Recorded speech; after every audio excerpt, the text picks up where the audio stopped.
don't believe I'm gonna die from spitting on a piece of ice. I don't believe I'm gonna die because I got a bad heart. I don't believe I'm gonna die because of lung cancer. I believe that I'm going to be able to die what I was just the thing that I was born for. I believe that I'm going to be able to die high off the people. I believe that I will be able to die as a revolutionary in the international revolutionary protest struggle.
I believe that the white man has done a great injustice to the black man in this country by having kidnapped our people and brought us here and down to the level that we're on today. And today, instead of approaching the factors that their original mistake has created, instead of approaching these factors objectively and realistically, the greatest sin that they're doing now is trying to pretend that they never committed a crime, that they never did any wrong. And when the Honorable Elijah Muhammad points out the injustices that our people are suffering, they make that sin worse by accusing him of teaching hate, or by accusing him of black supremacy, or by accusing him of advocating violence, simply because he is pointing out the real factors in the problem. We have a little time left. You don't have to hurry so much, Malcolm.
I need some hand sanitizer. Hold on. I got it. I've been out in the streets amongst the people. Yeah, I gotta take a bath.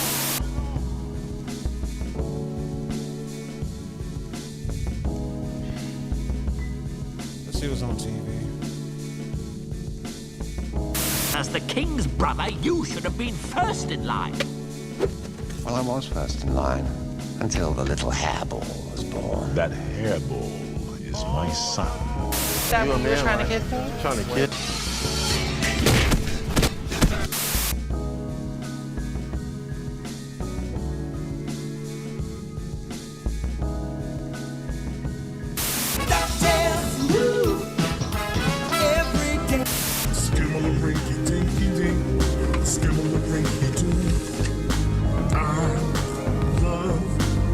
You bite the fry, the fry bites back, my man. Damn, damn, damn. Crispy crunch.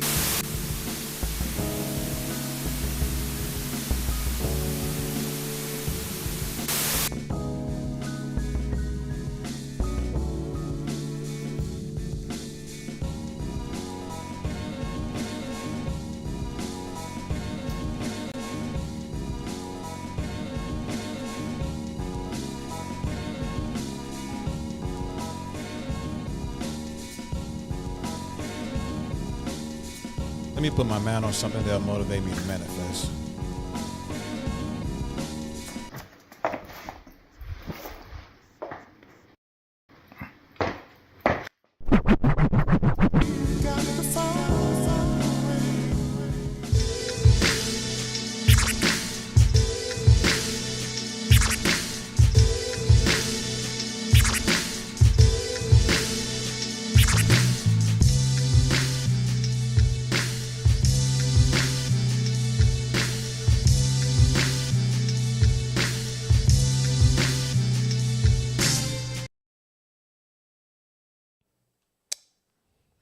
Are we okay? We're clear. Yeah, I did. If everybody didn't know, again, no technicians was harmed in the production of that. Okay, you cool, bro. Relax, man. What's up, everybody? Welcome back to the Chicago Black Delegation Podcast. I'm your host, AC, aka Higher Thinking. You are watching the Delegation Discussion with me and my two co-hosts. Please introduce yourselves. King Savage. Leah. And first of all, welcome back, King Savage. You definitely been a real soldier in this struggle for black people to take back this here culture of ours, so we can benefit from it as much as, if not more than other people have been benefiting from our culture, right? And I thought your name was Janae. You've been lying to me this whole time. Which one is it?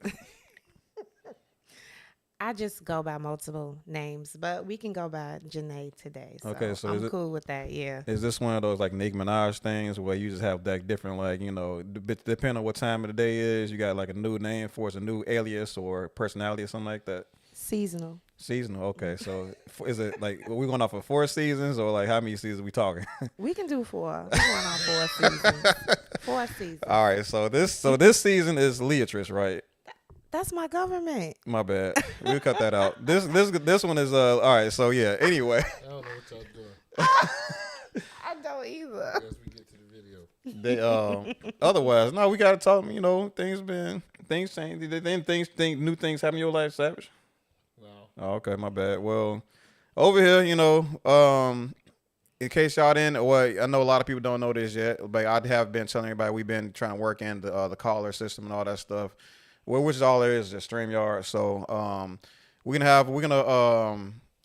for that means that we're gonna be posting a link in the chat, and then you'll be able to click on the link. And if you have a question that y'all want to conversation with about anything, then like I said, just click on the link, and then we'll let you on in. So as a matter of fact, for right now, if you want to join the discussion, just like leave a chat, like say I want to talk about something. Just let us know what you want to talk about. So we'll drop the link, and then you can drop on in, and we'll probably have like a quick conversation with you. But but otherwise, yeah. Other than that, we're gonna have more videos coming out this week. We had it definitely was on a bit of a hiatus. A lot of technical difficulties going on with that, but we did just drop like a whole new video, complete new layout. I hope y'all enjoyed it. Worked really hard on it. And for the most part, our delegation discussion is going to look just like that. We're going to have another video coming out this week, and then hopefully we'll have like one more, depending on how, what time permits and whatnot. But we definitely got a lot of videos on the rise and stuff, so just be prepared for that. But today's going to be a pretty good discussion.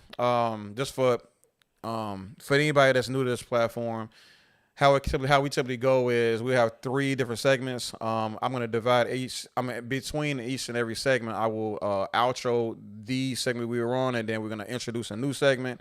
And then if I were to outro a segment, don't think that's the end of the show. I'll let you know when the end of the show actually is, right? So, but otherwise, yeah, we're going to have a pretty good discussion. Going to talk about niggas and podcast mics. We're going to be talking about talk a little bit about what they think about the black one that believe that whom they believe is the actual problem, and we're talking about this team takeover thing that's kind of going on. You know what I'm saying? So, but yeah, without further delay, we can go in. We can get into the first clip here. Go ahead, hit it. Oh well, no, hit it. I gotta introduce it. My bad. What's up, everybody? Welcome back to the Chicago Black Delegation Podcast. I'm your host, HT, aka Higher Thinking, and I'm joined today with my co-host, King Savage. Leah. And today we're gonna be talking about the TEEN TAKEOVER.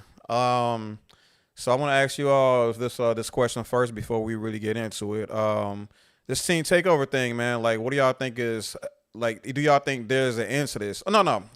Here's the better question: is this something that y'all participated in when y'all was teenagers? No. But you was outside though, right? I was outside, but we didn't just go. Everybody just meet up at a random place and cause chaos. That never happened like that.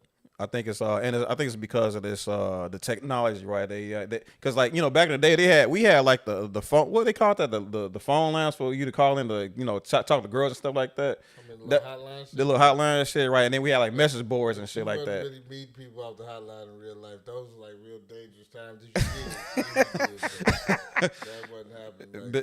Big facts, but nobody was starting message boards or chat rooms and say, hey, we gonna meet up over here and we gonna just start turning stuff upside down, basically.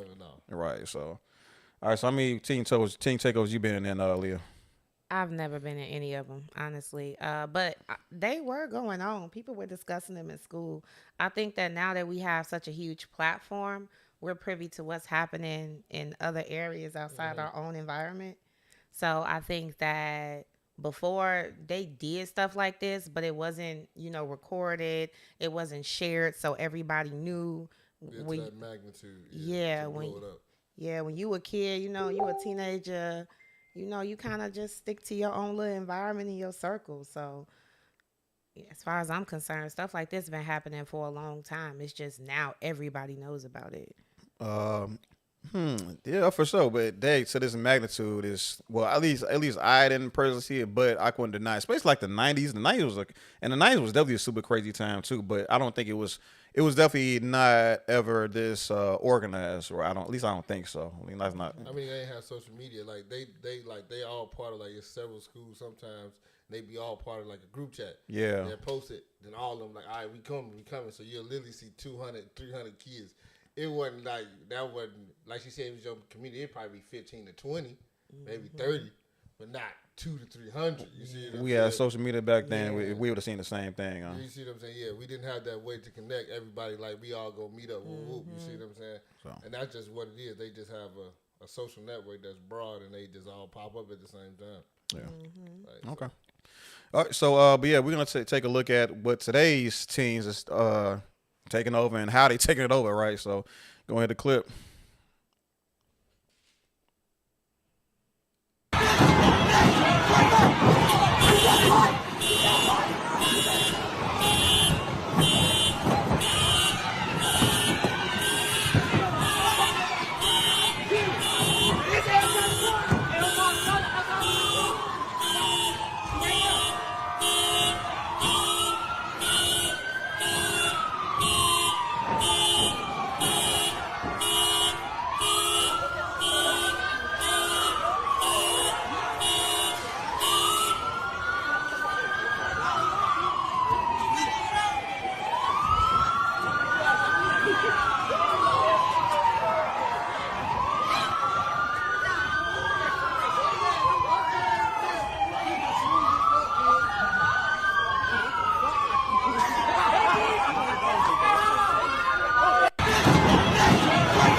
All right, so we got any initial reactions? Man, I just seen worse. That one right there wasn't that bad. You just saw people walking, just going home because they breaking up the crowd. I mean, but you saw the part of them stomping on the car on the roofs of the cars. Oh man, that's because you're running. That man, I appreciate that spin archery. We need that in the black community, but yeah, It's too many people on the sidewalk, so you gotta. All right on, man. I'm tickled. This reminds me of back in the day. Like when I was a teenager, we would go to the lakefront. And coming from the lakefront, people would be cutting up like that. Yeah, because that many people walking up the blocks. Yeah. That's just typical cutting up. It's just not on our set cell phone screens, and everybody got a camera, huh? I mean, living in Chicago, you done seen some crazy shit. You know what I'm saying? So, I agree with him. I done seen crazier shit living in Chicago. For sure. Yeah, so. But we can still understand that there's some thing, and I was just like, and you said this is like this ain't the worst clip we've seen. There's more clips of that. But what's crazy is my initial reaction like, okay, damn, niggas stopping on cars. I would not want to wake up and see some damn boot prints on the roof of my crib. On my car. That's where I'm at with it. But when you go to the comment section, that's when you really see like what people, especially like racist folks, got to say about these types of things. I'm seeing comments such as spray them down with a water hose, pull out weapons and stuff like that, firearms, stuff like that. So it's like these people have made it. I mean, like we definitely have our reaction, which is okay. Well, this is it's not the best. It's not the best of our community, but there's definitely worse that we've seen that can't happen in Chicago. And then these people are flat out saying, "Oh, it's time to put the." I mean, they calling it a jungle. You know what I'm saying? They literally saying the exact same words. Saying the same shit all my life. They've been saying this. I mean, they haven't had a new rhetoric in this bitch for a long time. Mm-hmm. I mean, I don't care what white people say. I really don't care. I mean, fuck them. And that's how I feel about it at the end of the day. I mean, okay. So they do wild shit in their neighborhoods too. They get drunk. That's the point. They get drunk, pissed, throw niggas through windows, but they're not showing you their shit. They want to show you ours. But they do the same wild shit when they do the same shit. There you go. You know what I'm saying? But I think that I mean, they've been spraying water hoses on us for a long, since the 60s. Yeah. You feel me? And the fact he brought that up, even during peaceful protest. So I mean, I'm not surprised that they will have that type of reaction.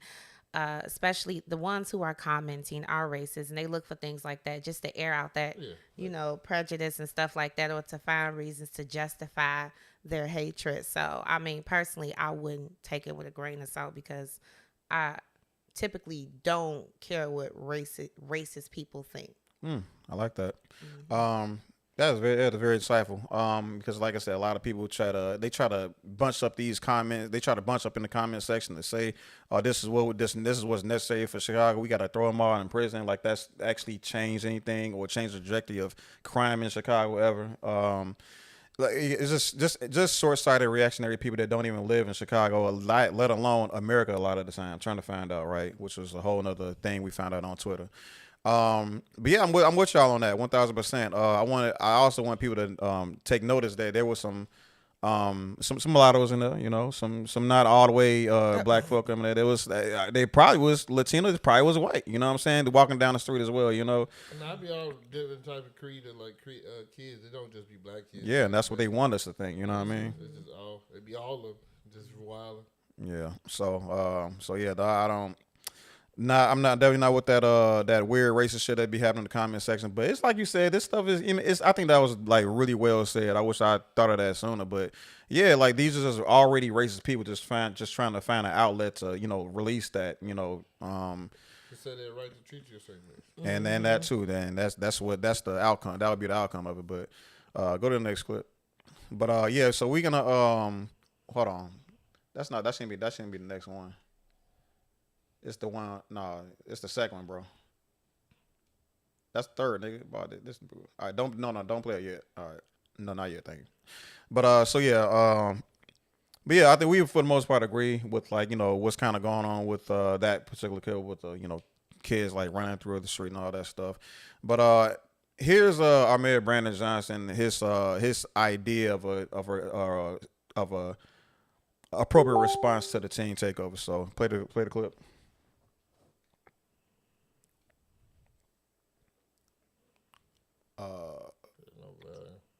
The city this weekend. I'm calling on all parents. Check in with your children. See where they plan to be this weekend. Please do not allow your child to attend any of Chicago.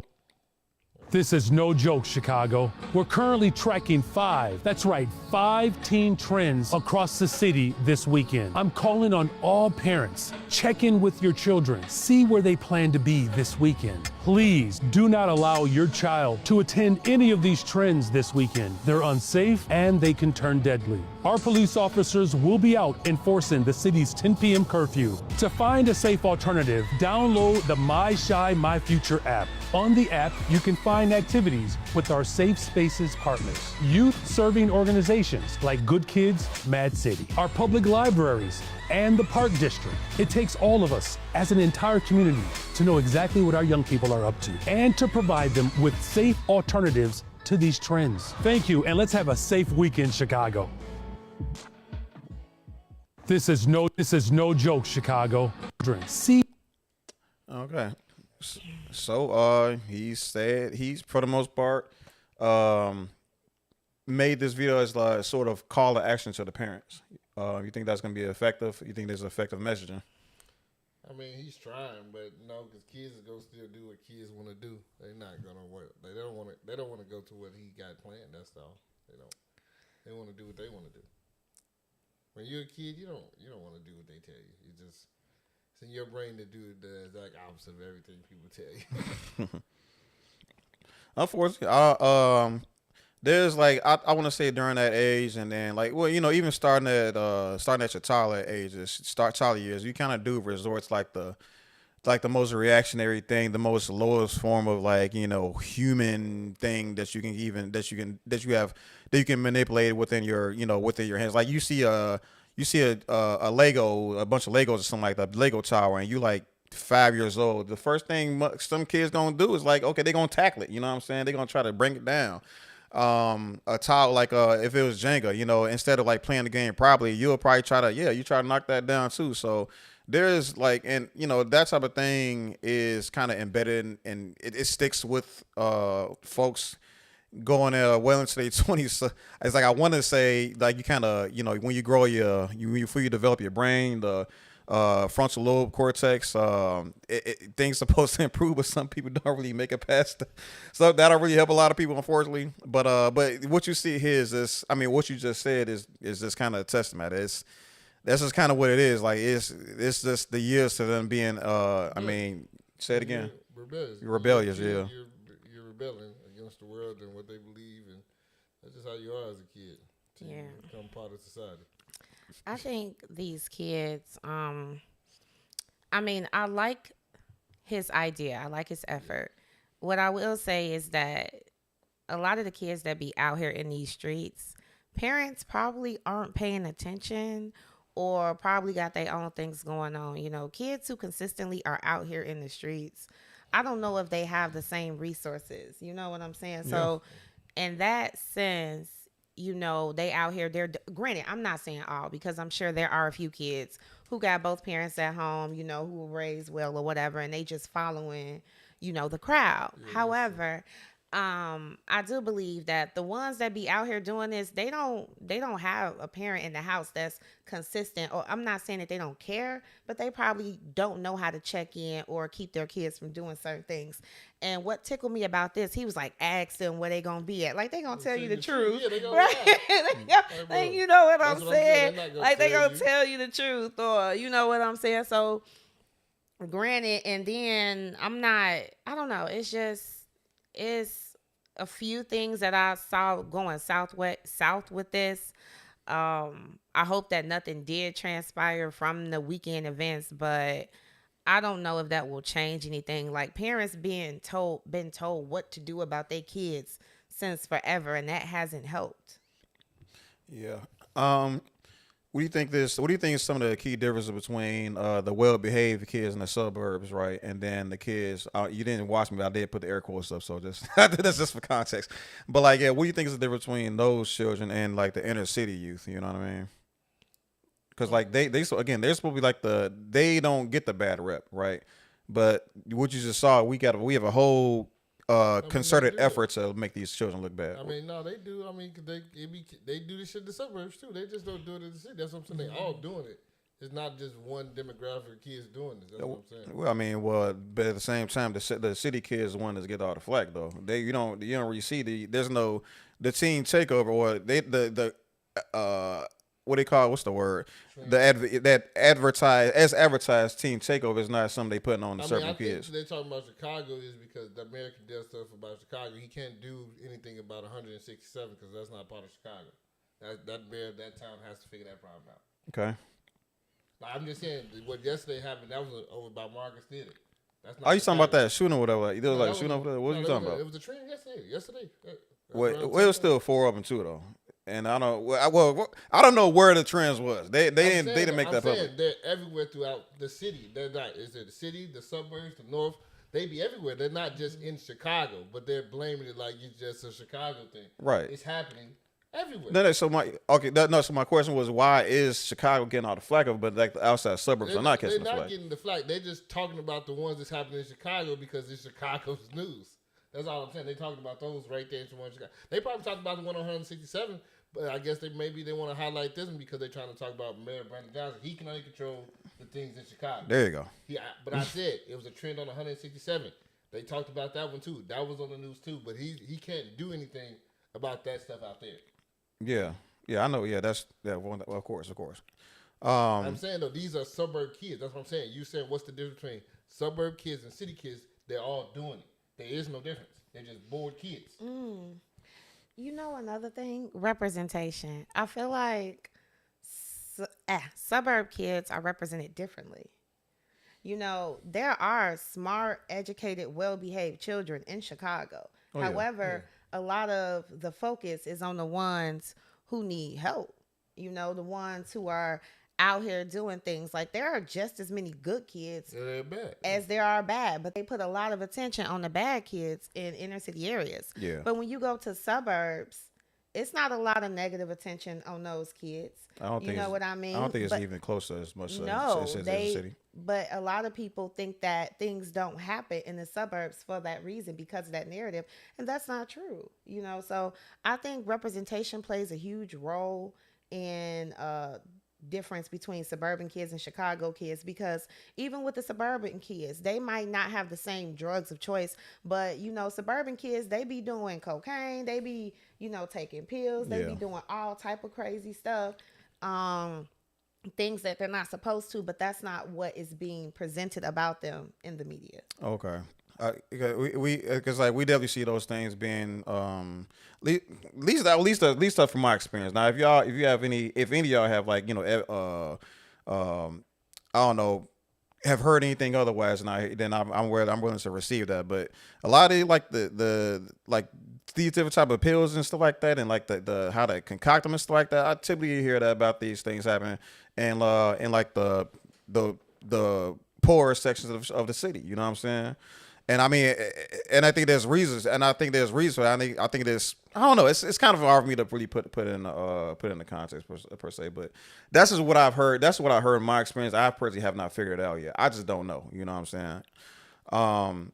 But as far as the one thing you had said earlier regarding I forgot what exactly it was. But what the point I want to get at is, I think a lot of the difference between, at least if I were to answer the question, a lot of difference is coming between the resources allocated to the kids in the suburbs and the resources allocated to the kids in these, obviously Chicago South and West Sides. You know what I'm saying? Especially the parts where it's deemed like the most problematic, quote unquote. It's a lot to do, like, there is a lot of things that the city just won't be able to address, especially like the compounded trauma that's happened to these kids over generations upon generations. What they have to experience every day just stepping outside the city. The fact that, I forgot what was, I don't know, I think this was Philly, but these kids were so, what's the word? They were so desensitized to like extreme violence that when the principal showed them, you saw me this video before. When the principal showed them a video of us, no. When they saw somebody killed on the street or something like that, and the principal knew about it, like the kids laughed at the situation. She's like, "Why? How can y'all laugh at a situation like this?" She said, and the kids said, and this is a high school. They said this is like nothing compared to what we, you know, witness almost every day, every week here. You know what I mean?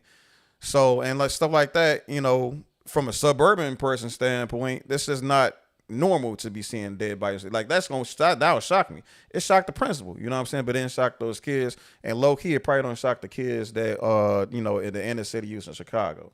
You know what I'm saying? So I think the response to this is it's the programs that he suggested in this video.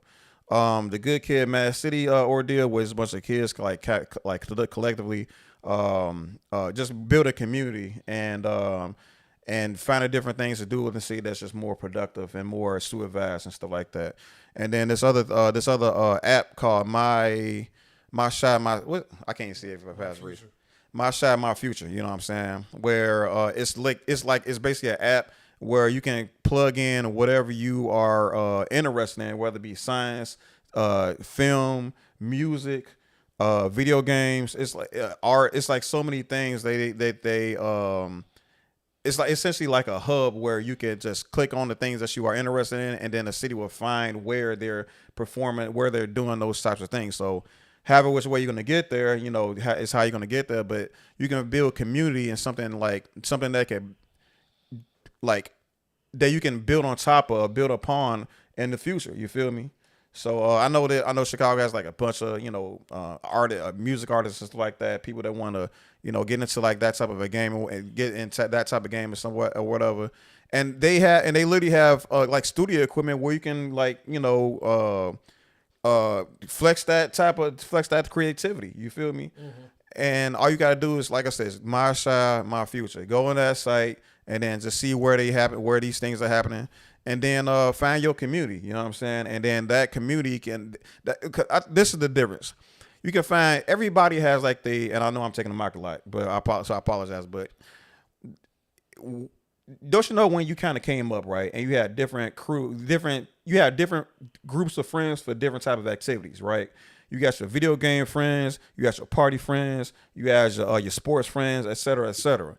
If you can just, I think a lot of people with having almost, I don't know, maybe it's just hard for people to find something to be in common with or whatever like that. So they kind of resort to like the thing that everybody kind of collectively can kind of agree with, and that's violence or destructiveness. I think if we can just start pushing applications or programs like this out there where people can find more productive communities, more productive subcultures, they can get more involved in these things and create bonds and friendships within these frameworks rather than like the streets framework. Does that make sense? Yeah. Oh. Go ahead. Okay. My bad, y'all. It does make sense. However, I would like to point out a few things. One, there are like a lot of groups and resources and things like that exist and have existed for quite some time. I honestly think that a lot of what we experience, like these kids, trauma. You know what I'm saying? Trauma plays a big role, like what they experience in the home, what they've seen, what they've been privy to. Like if they're used to seeing people get killed and shot, I don't necessarily, that kind of puts them in the mode of survival. And as far as like trying to find community in one of these groups, I don't know how that helps. You know what I'm saying? So I look at it like, if this is an issue that it's a mental thing, based on the environment or the things that they've experienced growing up and had access to. Because if you think about the Chicago kids, they done been through a lot. A lot of people, I grew up in Chicago and then I moved to the suburbs. Yeah. So I understand the difference between both. And Chicago kids go through a lot. So it's like, got a bunch of damaged kids going, in survival mode, and some of them go to school, get good grades, do what they're supposed to do and make it out and be successful. And then you got others who lives is so messed up that they be dropping out, bouncing around, and you know what I'm saying? And it's like they fall to the streets, and then, on top of that, he in competition with social media, music, what we see on TV. Like if people are idolizing those things, it's just, I don't know. I'm not trying to be like negative, but it's just one of those trying to stay rooted in reality, because I'm an 80s baby and we had after school matters and that didn't stop nothing. Yeah, I mean, you're going to still do what you want to do at the end of the day. And like you said, it depends on how you grow up. So, I mean, these programs is cool, but kids got to want to do it. They got to want to come here. You know what I'm saying? You're going to have kids like, man, I want to do something different. They may go there, but it's not going to be 100 of them. You see, it may be 10. But it's still going to be the other ones that kind of fall to the cracks. And it's just easier to do dumb shit all day when you're bored. I mean, I used to be bored. I used to do a lot of dumb shit because I was bored. I understand being bored, so. Yeah, I think, but you don't think like things like, how do I put this? You don't think culture can kind of move with how the waves kind of, directed, if you will? Do you know what I mean by that? I mean, that they will have to want to do that. That's what, like I said. That's what I'm saying. Like they can want to do it when we kind of passively push them in the direction of it. Like I tell you, they meant to rebel. If you push them in the direction any type of way, they're gonna go the other way. I don't think any type of way. I think we got to find the right way.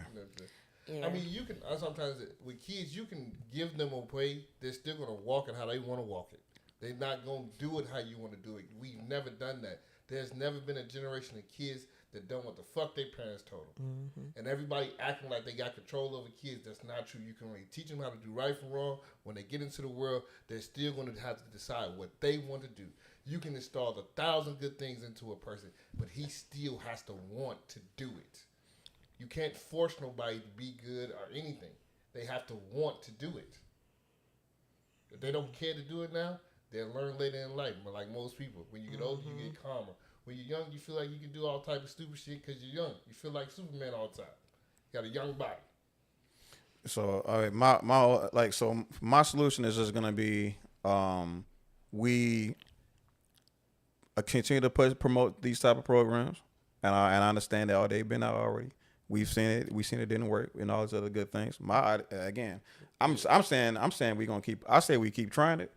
Because without this, there's the solutions that those people in the comment section gonna appeal to those solutions. In my humblest opinion, I can't tell you that that is gonna work for everybody. I can't say it's gonna work for 50% of the kids, 1,000 of course. But what I will say is I don't think it's been done in this way before. We've had flyers, we've had posters on school boards and all that. We had all those things, but the phone is on us 24/7. And if all it takes is a lot of time for an application to be on your phone and for a notification to pop up. If it has like a nice little chime that what's that noise, and you were like, oh damn, they got this thing that they got something to do with this music thing that I really want to get into. It's this video game tournament. I'm really into video games. It's the film thing. I want to get into the films because I want to be the next corporate. You feel me? I want to be the next Skinbone. You feel me? I want to do the next podcast that's gonna change Chicago. So. Again, I can definitely agree there's a possibility everybody can just resort to the common denominator of I want to just fuck shit up, unfortunately. But my solution is keep going with this stuff, and then we the adults, like the more balanced of us, have to influence the other kids to kind of get on the program. But that's my solution. What do y'all think? What do y'all think of a solution, or do y'all think there is no solution? I think it's just like growing pains of life. I'm sorry. Yeah. I agree with that also. I think that what could help bring more kids on board is make it entertaining. It's not entertaining. You don't think that's not entertaining? No. How is that not entertaining? They just make it look cool and all. Yeah, for the kids, think about it. You talking about that? You talking about the what? Yeah, come on, be realistic. If your parent, hey, they have resources. You guys should try. Come on now, and reality, they gonna follow behind their friends or what's popular or what's cool. If you make this a trend, then yeah. Do it. But if it's just on the some your parents suggested. I never even seen. I don't know how long this has been out. I've never seen this before. So right now, I feel like you got bad marketing. I love it. This is great. I love it. That's real. So that's you don't think that's part of the problem? The fact you never heard it before? I mean, that's what I'm saying. It sounds like bad marketing. I know it sounds like bad marketing. So all you have if all y'all saying is you got to just improve the marketing, then that don't sound like a problem at all. I mean, no, that's nothing. No, that's the first step to trick them. We got to see if it works. Prove the marketing. Then if it tricks them, then you get points. But right now, it's like just wasting money. I don't think it's not at all wasting money. Go ahead. You know something? I will say this. If nobody shows up, it's a waste of money. I will say this. When they did this thing in my school, they did have a celebrity come to my school.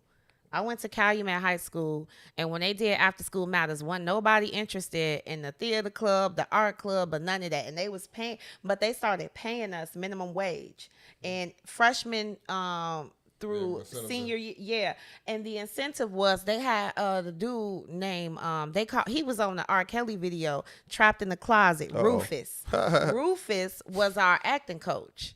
So because he was Trapped in the Closet and on TV, everybody in their bald headed mama wanted to be in that theater class, and even parents was coming up there to me, and it became popular. So I think with that strategy, they probably can get kids, like if they got somebody that these kids look up to or that they done seen somewhere and they want to emulate and be like, and having them included in some kind of way, then that will get more people on board. But your parent asking you, hey, what you doing this weekend? Are there any trends? Like, nah, that's not gonna work. Or hey, yeah. I don't think it's very realistic. All you gotta do is, all the app has to do is just show you, hey, this was happening. Do you want to be there? That's the point. You keep saying it, but it has to be somebody they want to see to be there. You know, I get that point. Well, no, obviously, yes, of course, it's celebrity, but I'm not disagreeing with that at all. I'm just saying that on top of that, aside of that, the app itself by itself, the way it's being marketed now is trash. We know that already. We already agree with you on that. So I'm saying, so it's wasted. He has. It's not a waste of money because that's not the only advertisement they have. Let me explain why. So if it's a waste of money, like you said, if nobody comes. I know that you're wasting money. I do want to say this. We got to start somewhere, right? You know what I'm saying? Like, you got to start one. This could be. We wasting too much money. This could be the first step, and then he can learn something, and then try and do the set. Because you know, you be successful in levels. You know, you're not gonna start off and you're gonna be like, bam, we got this the first time around. He gonna put something out there. He gonna get feedback and constructive criticism, and then he gonna keep trying, and then maybe he might hit it. But honestly, yeah, this would not be appealing to me if I was a kid in Chicago. Maybe he should put some money into it. Now, if you pay these people, they'll do that. Yeah. So this the part of this where we at on the conversation right now, right? The program, we all agree that the program is a good program. It's just a way, and we put money towards it, and if kids go to it, it'll be a good time. It can make the city better. We can agree to that, right? Yeah, that was getting paid. Okay, so like right now we're saying that the advertising is ass, and we need to find ways to get these kids to try these programs. That's where we're at, right? Yeah. So like. I want, first of all, I need y'all to understand, and we also agree to King's point. If nobody goes to these programs, it's a waste of money. I think we can, for the most part, agree to that. So I would say we can, we or folks in the comment section can kind of come up with different ways to add on to like the way we can go about advertising this type of a program. My suggestions is simply what I said earlier. We get the more balanced, more level-headed folks to kind of get in on this and try to influence the people that are next to us. You know what I'm saying? If y'all didn't have this conversation with me, it doesn't sound like y'all want to know about it at all. You know what I'm saying?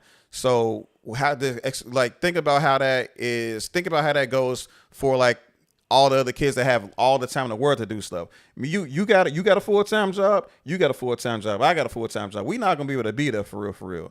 But like for those kids that got nothing else to do, if they just know about this thing by word of mouth like we just did, then we can kind of make it happen. So it's implemented what you just said regarding it has to be a trend. It's not gonna be a trend if nobody if people that care don't get the ball rolling. Does that kind of make sense?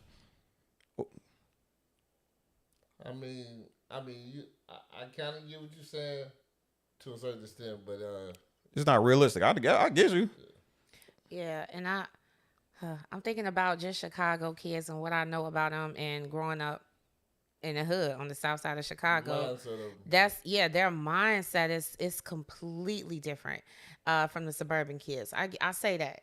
Okay. And completely different. Like it makes me wonder, like, did he have hood kids in mind when he was thinking about this?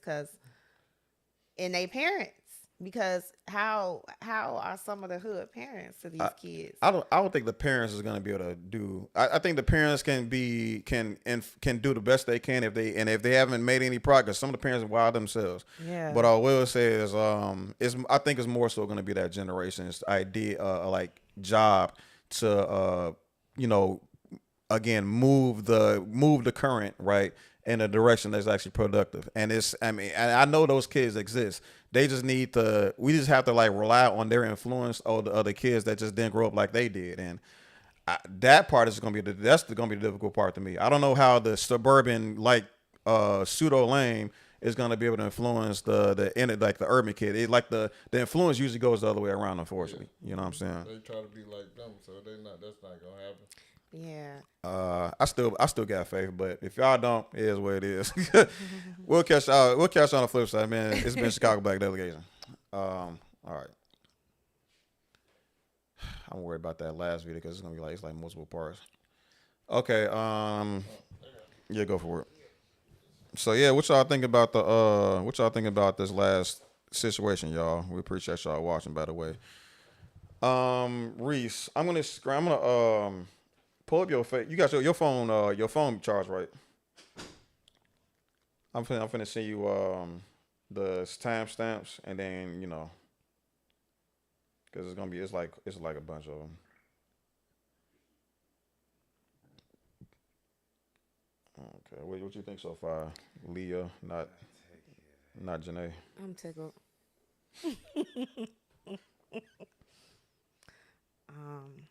Wait, what did I think about what? What Like we was just talking about? Like this whole type of how it feels. Was it fun? Is it like Oh yeah, I'm having a good time. All right, there you go. So here you go, Reese. This is gonna be for the next segment, the last segment. This what we're doing now is just something completely different. But I'm gonna send you the. I'm finna send you. I'll just tell you where to go to. For the most part, it's already on the parts. So you're gonna be hitting play, and then when we're done, we're gonna be going to the next part basically. But hold on a second.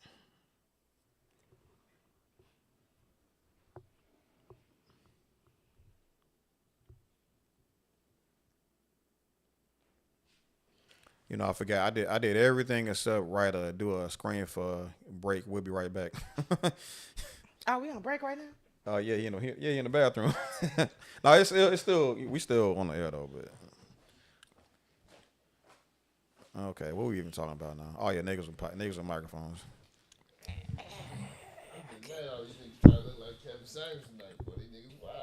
Remember that joke. Okay, where to start? Crazy work. I'm going to just freeform it. You get it on me? All right, great. What's up, everybody? Welcome back to the Chicago Black Delegation Podcast. I'm your host, HT, a.k.a. High Thinking. You're watching the Delegation Discussion with my co-host today. We're going to introduce yourselves. King Savage. Leah. And today we're going to be talking about podcast mics. I think we might be the first one. I don't know yet. I gotta check, but we might be the first podcast to talk shit about podcast niggas with podcast microphones.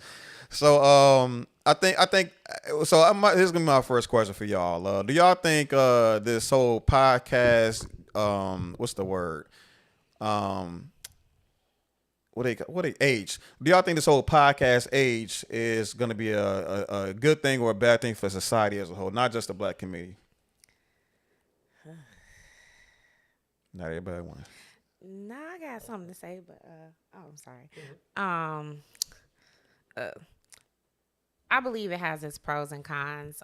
Overall, I think that there are a lot of people who are followers, and they have a hive-like mentality, and they follow the things that are being spewed on these podcasts, especially the stuff that is very negative. And I think that in itself can have very dangerous consequences when people take that to heart and, really practice it. You know what I mean? It's like, I don't know, but some of these people's followings are so insane, it's giving cult. Ooh. You know what I mean? Like they literally have just a strong hatred. They wake up, eat, breathe, shit, sleep this stuff. And then they regurgitate it like it's fact. And their actions support it. It's weird. So I don't know. But then again, I think that media entertainment has always had that effect on society as well too. So I don't know. I'm a little biased. But I think it's because it's not controlled. Anybody can wake up and grab a mic. Back then, it's controlled. They pick who they put on TV. We don't pick who we put on the internet. So, I mean, that's why everybody has a cult-like following, and that, like you said, that is dangerous. So, it is really good. I believe it's not, all the podcasts, all it did was create more confusion for people, and then it found you where you can find a group that believes in your confusion. So, it gives you more power in your delusion. Yeah. You see what I'm saying? So, it's not really helping society at all. And there's a lot of people who just jumping into spaces. They really just trying to get paid. They're not really here truly to help you. It's just, this is hustle. I can sit here and do this for 8 hours and make $100,000 and don't have to really work. I'll definitely do this. I'll spit as much bullshit as possible to these people. Yeah. You know what I'm saying? So. No, that's a valid point though. Yeah, unfortunately, it's extremely, extremely true. The fact that, man, because I felt like Facebook, because I say Facebook, probably MySpace. No, I threw this idea together when Facebook was more popular than MySpace. But I thought this when I just started to discover like different groups that you can find on like Facebook, right? Like, dang, you can join a Facebook group for anything, man. It's like you can always find a community that can like, that won't bully you and accept you, and you can have like 3 arms sometimes. And just because you bring something to their happiness, that they will tolerate you, right? So like I understood that, like, quite a few moons ago, right? I'm not gonna do too much disclosure here. So, but the fact that we took that reality and then bought microphones and bought and got free streaming equipment or software, and we got all this stuff kind of going on, and bought like a cheap microphone. And that's all you need. Some people was doing this from their cars, pulling up, turn on their phones and going live with their own IG, whatever it is. And yeah, whatever nonsense they was talking about, they will 1000% find a whole following that felt like they had found a place for them, when in reality what they were supposed to do was actually contend what was actually happening during that time period in all these individual lives was they were at an impasse with reality. You know what I'm saying? There was something going on. There was something wrong within them that wasn't melding well with the rest of society. And I know everybody can get into like, oh, well, it's subjective, and we, not everything is bad, and all types of things that you can kind of, normalize, attempt to normalize stuff with. But the fact of the matter is, things have gotten worse. We become more divided. We become relationships are on a decline. Birth rates on a decline. Outdoor activities, people are barely coming outside. All of this has happened because, I'm sorry, I'm not gonna say this is not the only reason, mind you, but a big contributing reason is people found a community where they don't have to put any actual effort into being, I guess, I don't want to say cookie cutter, right? But you didn't have to. I'm just saying, like I'm not saying cookie cutter, but we talking about people that believe that women should not be in the workforce anymore. You know what I'm saying? We talking about people that found communities for doing weird things with weird objects. But those communities always existed though. They always kind of been. No, but now they found. But you see the difference between like without the internet and without social media. You make it more powerful. You find them. Birds and feathers flock together, and it's easier for them to flock together. Just making it a bigger flock. It's like we went from doing smoke signals to like, hey, the party over here, to shit, making apps and having all type of ways to advertise for these types of groups and stuff like that. But anyway, in my opinion, it can be a good thing, it can be a bad thing. It's definitely seen to be a bad thing because everybody like to default to like the lowest common denominator within ourselves without again addressing our actual problems, right? But so I think the only way it will become, I think the best way for us to kind of mitigate the negative, and when I say mitigate, I'm not talking about completely eliminate, right? I'm talking about just dial back the negative ramifications of. But yeah, the way we mitigate that is establishing some kind of, I don't know, relative common law, like remind people of like, principles and stuff like that, things that just has to be in order for us to have a functioning society. You're basically talking like China, because China doesn't allow you to talk about Chinese people on a platform with a negative light. Well, there's levels to it, mind you. So I'm not saying from on a scale of 0 to China, we ain't gotta be 10. I was just saying. The productivity is not everybody's positive, so it works out. It's like an extreme measure to get an extreme result. So do we need extreme measures? Hell yeah. God damn it. Oh, so that's what you just want me to say that. I don't think, listen, I think okay, so you think we need let's make a new question, everybody. On a scale of 0 to 10 being China, where do you think, how much effort do we need to put in to actually change, to make things where it need to be? 10, again, 10, give us a number. Honestly, I don't even think it's that deep personally. And I say that because, like, you brought up a valid point. Back then, we used to have filters around the things that was presented on TV. You know what I'm saying? What if they just took that same approach with social media? I mean, that's not the American way, though. Fair enough, yeah. So that's the whole freedom of speech thing that we got. They don't got that really like that over there. They got a little bit of speech, but not too much freedom. Yeah. So, but see, their society is so positive and they have such a positive result with all their kids is because they have that like extreme measure. You see what I'm saying? We look at it like, man, y'all crazy, but look at the results. Listen, I personally think we need to just clear up all the delusion, okay, and then everybody will make the best decision when the delusions are already cleared up, man. But you can only do that if you regulate to extreme. They regulate their media to the extreme. They're like, you can't give out financial advice no more unless you got a degree because they got tired of motherfuckers. I'm with that. I'm just saying. I'm with that. We have people in America to do that to this day. These niggas don't have no degree in nothing, but they telling you how to make money, and then you're losing money and you want to go kill them. You see what I'm saying? So it's like that's why they have such a high positive, and all their people are so smart and so well directed because they don't allow you to mislead people at all. They don't accept that. We're gonna go on this accord and we gonna all be great. Yeah. I agree. I think that, in that, to your point, they're not necessarily motivated by money like we are. There's some ethical and they install responsibility and character in them. Yeah. And the money follows. We as far go get the money, nigga, do whatever the fuck you gotta do to get it. That's the difference. No character. Morality.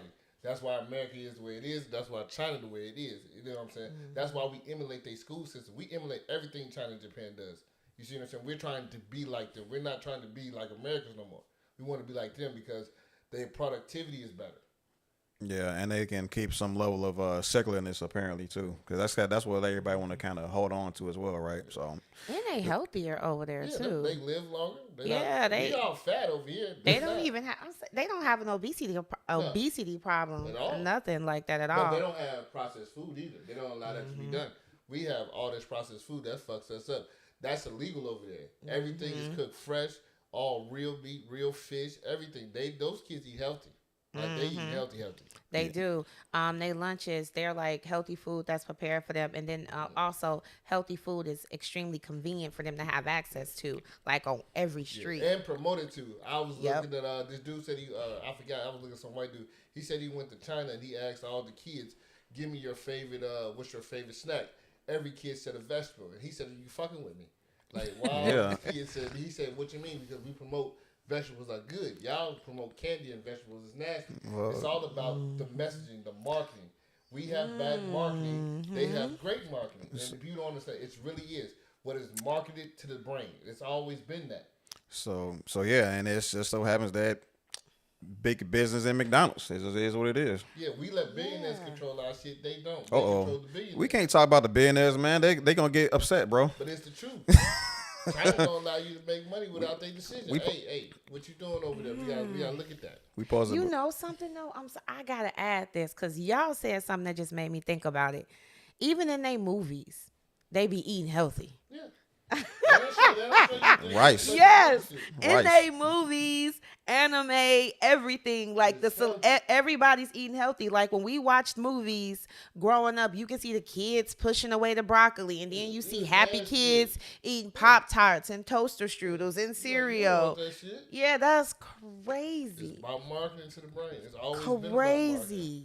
I would say, they do have candy over there, man. So they do have junk food over there, but I wonder what they ingredients are like in there in those types of products. A lot less sugar.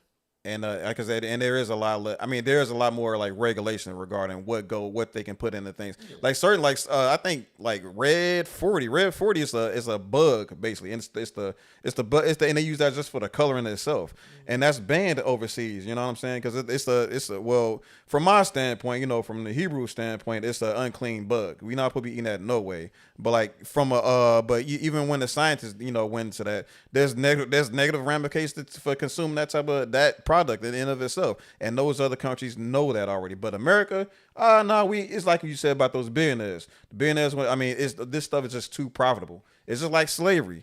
Slavery was too profitable. They had red dye 49 in our shit for a while, but we didn't like certain things like Gatorade, right? Gatorade was nasty than a motherfucker back in the 90s. But then when they got the red dye 40, it allows them to compound sugar onto it and stick a different type of color. They wasn't able to do that.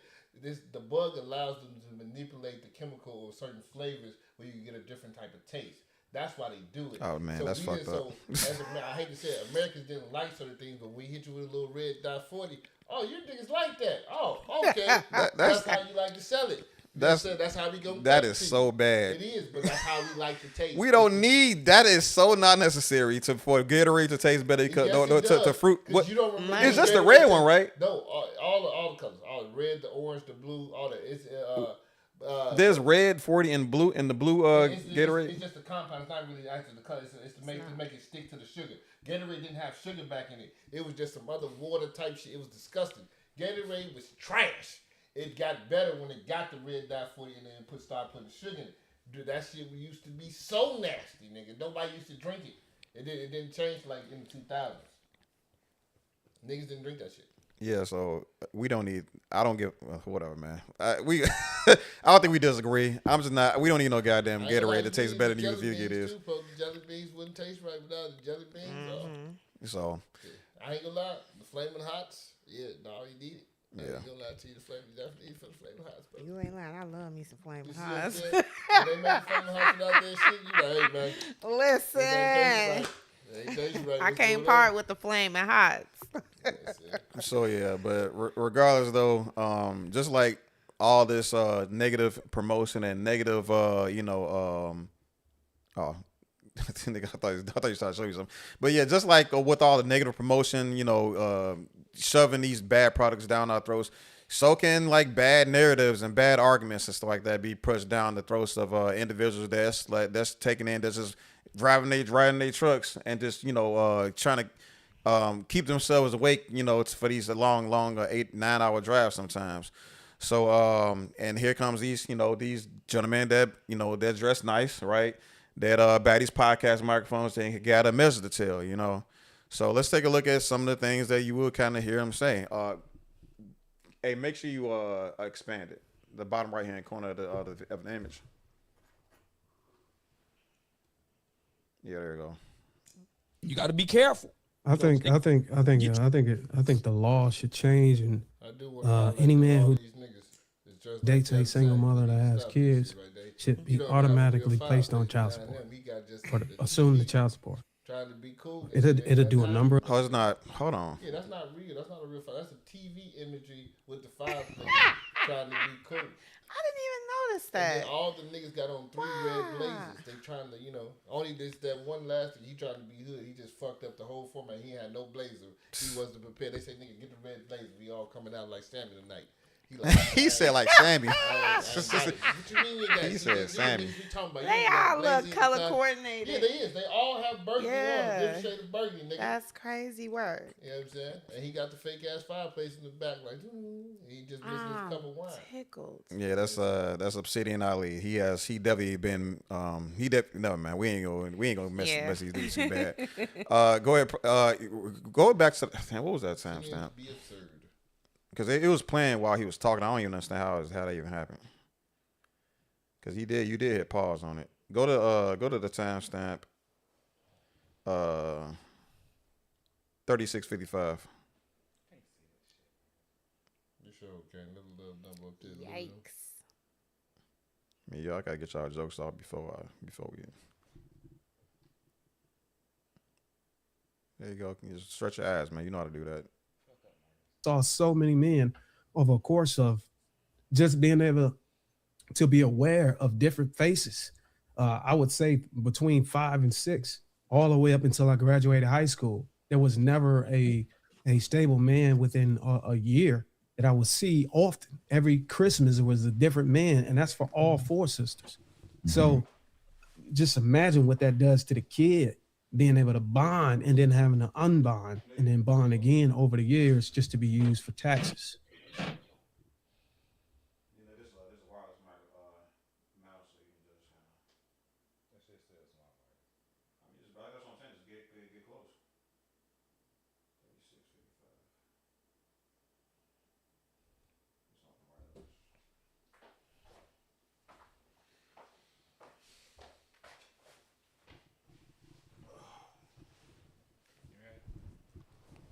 Play it.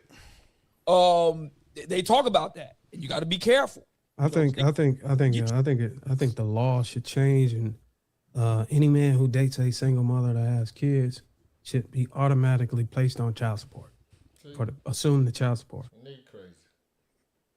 Nigga crazy, man. You got something to say, man? Who the hell is he? Well, let him get his case. So you gotta let him cook, right? Let's let him cook for a second. He gonna say something. Making bad food right there. So you can't cut that nigga off. Get out the kitchen, nigga. You can't cook a steak with the wrong seasonings. Okay, I got you. 5 is too high, nigga. It'll do a number of things. For one, it'll deter men from just dating single moms without actually wanting to be in the kid's life, because we never talk about the other side of the coin of men that just want to take advantage of a woman who has kids because she's lowered her standards and is easy to get to the box and then sleep on the couch and drink. What they say? I think Chad Johnson said, is he Chad Johnson or Ocho Cinco? Technically Johnson, but he's Ocho Cinco. Okay, so I think he said something about eating the oatmeal pies and drinking up the Capri Suns or something like that. All the fruit snacks. Imagine the biological father having to spend money on child support to be able to pay for that, and he's over here boasting about how he's drinking and shit up. So like that would piss me off. So having a man assuming. I'm sorry, I gotta do this. So he mad niggas eating the fruit snacks. That's why he wasn't trying to I mean, put his. yeah, because that ain't cool. Like, you know, All right, you all ain't right. contributing to nothing, and you in the house eating the damn kids. Well, hold on now. Kids, fruit snacks though. He's scorching the earth though. Like he mad about some fruit snacks. Now you gonna put the whole child support on the nigga that's eating the fruit snacks. That's how we feel. He shouldn't be in there eating them babies' fruit snacks. Get your own damn fruit snacks. All right, let's keep going. Let's keep going, man. That it'll keep men away that is not serious about being in that woman's life. And it'll make sure that they're making the right decision, knowing that men are going to have to actually assume that responsibility if they actually date her. Because, you know what I'm saying? There's so many kids that are getting in harm's way in this situation as well. When I was growing up, this is a personal story. Shit, everybody in my family was a damn single mom. My aunties and them had men running out of the house, mother, all that stuff. I saw it all. I saw so many men over a course of just being able to be aware of different faces.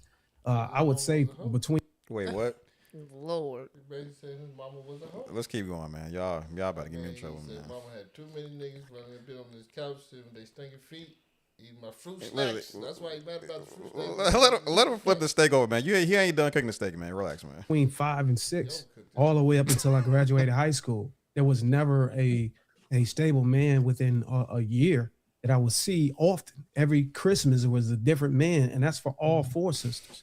So just imagine what that does to the kid, being able to bond and then having to unbond and then bond again over the years just to be used for taxes. Yeah. That nigga ain't getting none of your tax money, nigga. He crazy. That's what I'm saying. He just been in niggas too much better. He said all the sisters, he looking at all these bitches is whores. They can't keep a nigga.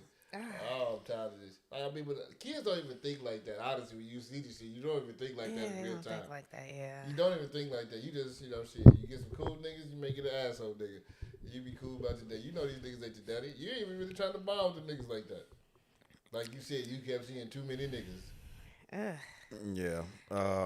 So basically, so he did all that kicking for nothing, huh? Like nothing that happened. I mean, I'm just saying this whole to try to deter men away from single mothers is crazy.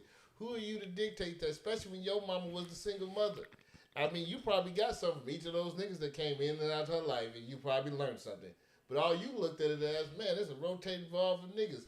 It's about perspective in life. You see what I'm saying? He took it negatively. So he was unappreciative, basically. Yeah. I feel like you say this. Okay, so I don't think his solution is a solution at all. I honestly think that he said a lot while he was cooking, even though it was overcooked according to you. All right. But he said a lot, and one of the things that stood out to me was, the plethora of men that came around, and basically trying to deter men from, taking advantage of single mothers. I think that women need to be made aware of that there are men who exist who literally date them specifically because they're a single mom. They know they got food in the house. They know they're going to have a roof over their head. They know they got a job. They know they got a vehicle. And there are men who literally not only, date you for a place to stay, but they will impregnate you in other women to go stay at their place when you get tired of them. So I think awareness of what that looks like and how to spot that in people will definitely help women make better decisions when it comes to that, because that is a problem. And if a woman don't know, ain't been taught how to date, not saying that you do got some women out here who are a little promiscuous. I'm not taking away from that. But I'm just saying for the women who got kids and who trying to find a positive example for their children, but don't necessarily know what that looks like or where to find it or how to differentiate between a nigga who just a homosexual. I agree with that. I mean, you are right. There are niggas that are like that, but he's trying to deter all men from ever talking to her, period. He's like, look, if you talk to the bitch, you got to pay child support. Yeah, he's tweaking. Like, you see it saying, damn, I just to talk to. Yes, nigga, if you want to talk to this bitch, nigga, you got to take the tab off the nigga that made him. It's crazy. Yeah. Yeah. Well, I don't even know the little nigga yet. We ain't even been to bond yet. You said I got to pay for him. Well, did you, we're not gonna see it here, but anybody want to watch the video, they can watch for themselves. A 3-hour conversation. But later on, somebody pressed him about the opinion, and then they actually asked him, okay, so how long is he gonna be paying this tab for? Like what? Especially after they broken up. He said basically in perpetuity, man. Like if when they break up, he would continue to pay child support till she found another dude to pick up a tab. No, especially for a nigga I didn't make, I'll kill you. If you make that law, I'll find you and shoot you. Not only that. No, he won't, man. No, he won't. He's talking about GTA. That's how black women end up dead. I mean, we already got domestic violence going on. You know what I'm saying? Like, you know what? I need to off this. And then I can see some women being grimy and lying and saying they single, trying to have multiple men pay that stuff. Damn. Like, you know what I'm saying? No. Like, I can see that going sideways for sure. I just don't think that's a good idea. You know what I'm saying? And I just don't understand what this dude think he is like the God Almighty of single mothers. Like, yeah, you bitches don't deserve no type of happiness. We need to deter you women from any type of happiness in life, because and like he putting it all on them, like, they all just made bad decisions. Niggas be lying. Niggas play a whole character for 9 to 10 months. So as their baby, they Dr. Jekyll and Mr. Hyde. They out this bitch. I can't do it. I thought I could. I can't do it. Can't do. You know what I'm saying? So she left with the pieces. And I commend those women that don't quit. You got to blame the men. And you making people single mothers so you need to stay with your bitch, nigga. You know what I'm saying? That's what you need to do. You need to figure that shit out, nigga. All right. Sorry, Darren. Anyway, next video. Sorry, buddy. Wait. No, we did. Okay, so yeah. So this is, case study number 1. So yes and no, because we talked about Darwin long enough. Does this nigga with topics? I mean, with arguments and opinions such as this, does this nigga need a microphone? No, he does. None of these niggas need a microphone no more. And a couple of my man's in the left corner, I fucks with him, but he up here looking crazy too with the red. They all trying to mimic Kevin Stein. These bunch of losers. Oh my God. No leadership in them, but they ain't no leaders. They're a bunch of followers. Isn't that amazing? Trying to fill in them pocket. You know what I'm saying? The pocket too big, man. That nigga dead, man. Y'all can't wear the shoes, man. God damn. Leave me alone, man. Leah, do these niggas need does he need a podcast microphone? What you got? I mean, him specifically, I certainly don't agree with his views. And to be fair, I haven't heard enough of their views. Well, I was talking about the one dude that we was talking about. Savage wanted to just talk shit.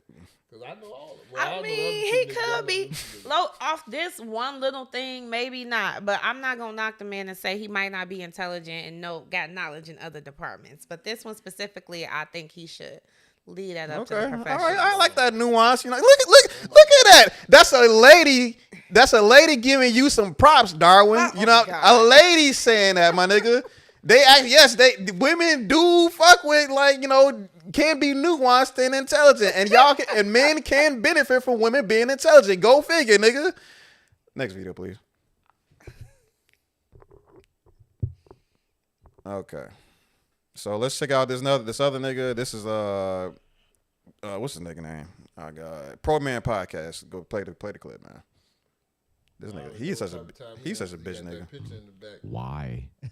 Because of the fact that he's a racist. Andrew Wilson's a racist. Yeah, you can't do that. That's illegal. That's defamation. Wilson's a racist. Got it on candid camera. Let him lose. Oh, that's Andrew Wilson. That's Andrew Wilson. Some white dude, debater. Smoky Man bad because he has debates.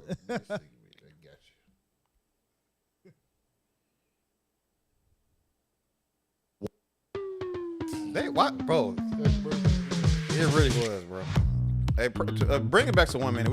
Let's just do that part again, because that shit fucked it up. It's on the far right hand corner, man. I think it's a good piece. Man. I mean, don't know you. I'd never YouTube. What? I mean, he's admitted to the on live streams before on his podcast.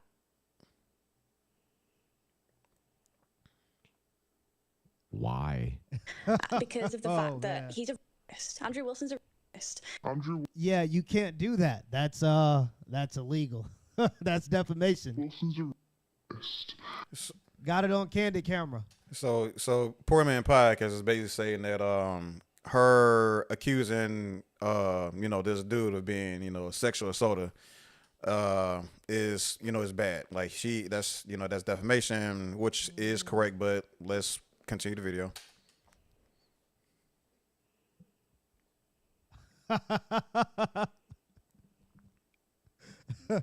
Smoky Man bad because he has debates.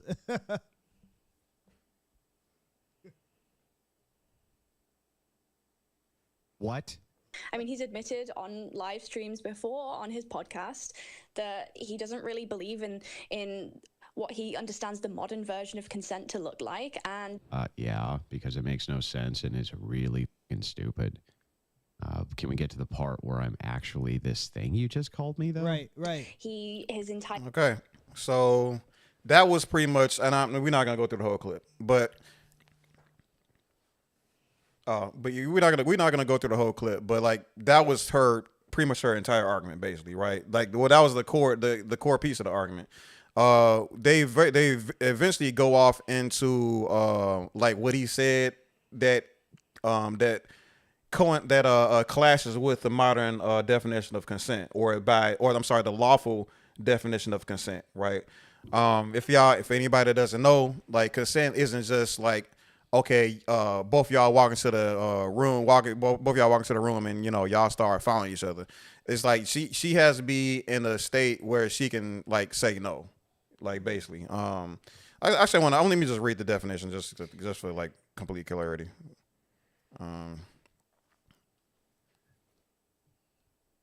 mean, what I thought. I gotta do this part for it's for the editing. Let me just read this first.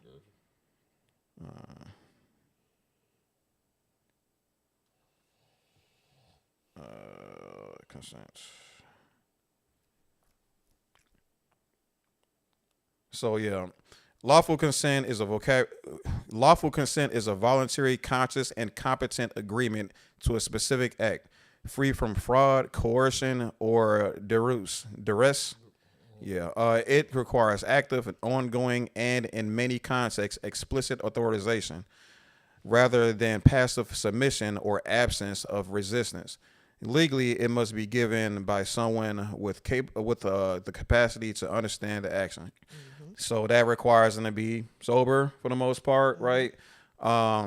And be it to feel safe and all these other things. If you're gonna reject that as consent, and then you're gonna not just that, but as he later does, and it's very I don't know if it's this. No. It was in her reaction video, but he's in the past had debates where he actually admitted that he does not abide by these laws with his wife. As a matter of fact, he also states that he does not understand how having intercourse with a woman with a condom on becomes illegal if he were to slip the condom off. You know what I'm saying?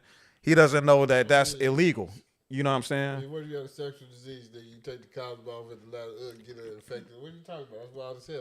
That's why it makes sense to have that law. He doesn't understand stuff like that for whatever reason. You know, he think, oh man, it's the same thing. What are you talking about? It's still sex. No, nigga, like your decisions have consequences. All of our decisions have consequences.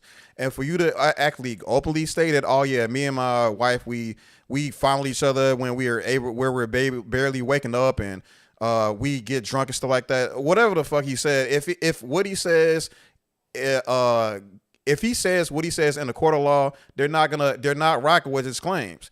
And the fact that this dude with the podcast, the guy that's in question specifically right here, he glosses over like nothing happened. Like he said that, oh, I don't care about the consent laws, or it doesn't make any sense to me, and he just nodding along like a little dumb little monkey. You know what I'm saying? Like, I mean, nothing. I think maybe something because like in today's days, kids gotta ask them everything before they start to basically have sex.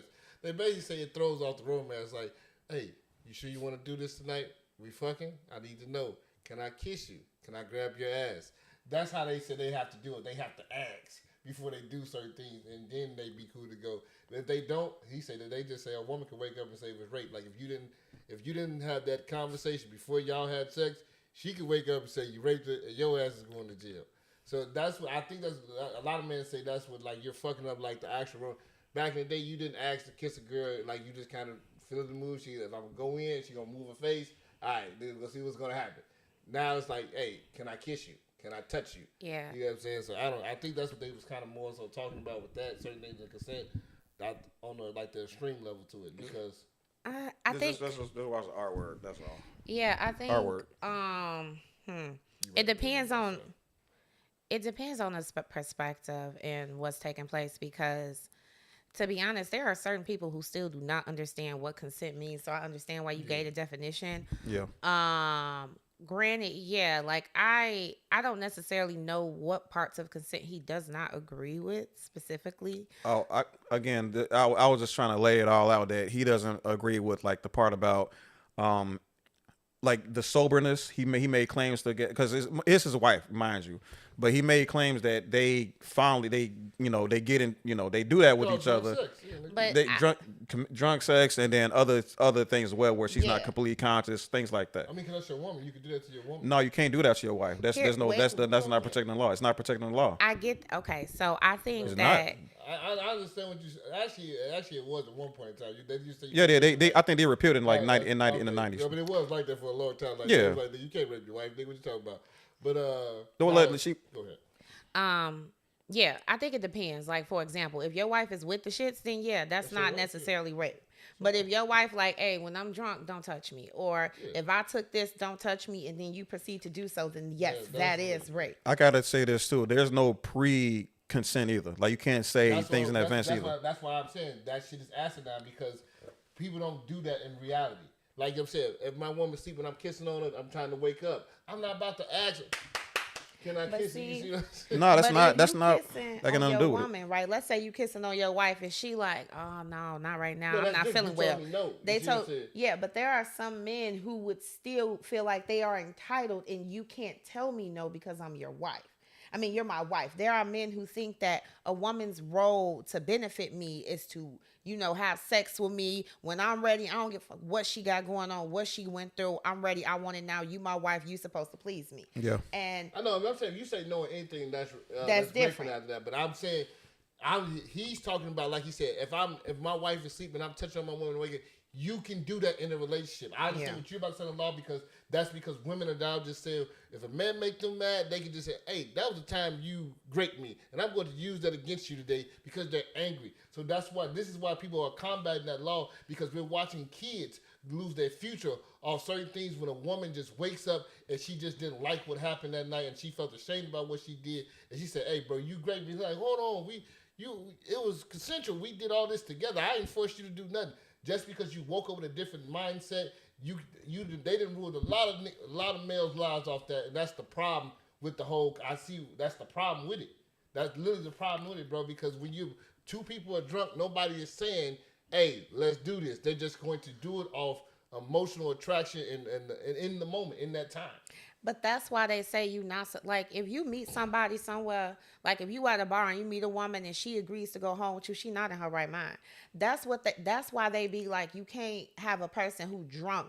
That can't be constituted as consent, because in that moment she is not in her right mind. If she was sober, she probably wouldn't have sex with you. But because she's not sober, she wasn't. Y'all both drunk though. But still, that's a risky subject, because even if y'all both drunk, y'all are not in neither of you. You know what I'm saying? But how you like, gonna put the blame just on the male? But though? even if, for example, right, hear me out. So let's say that you got a woman, right, and she's sober and a man drunk, and she go have sex with him, and that's not okay.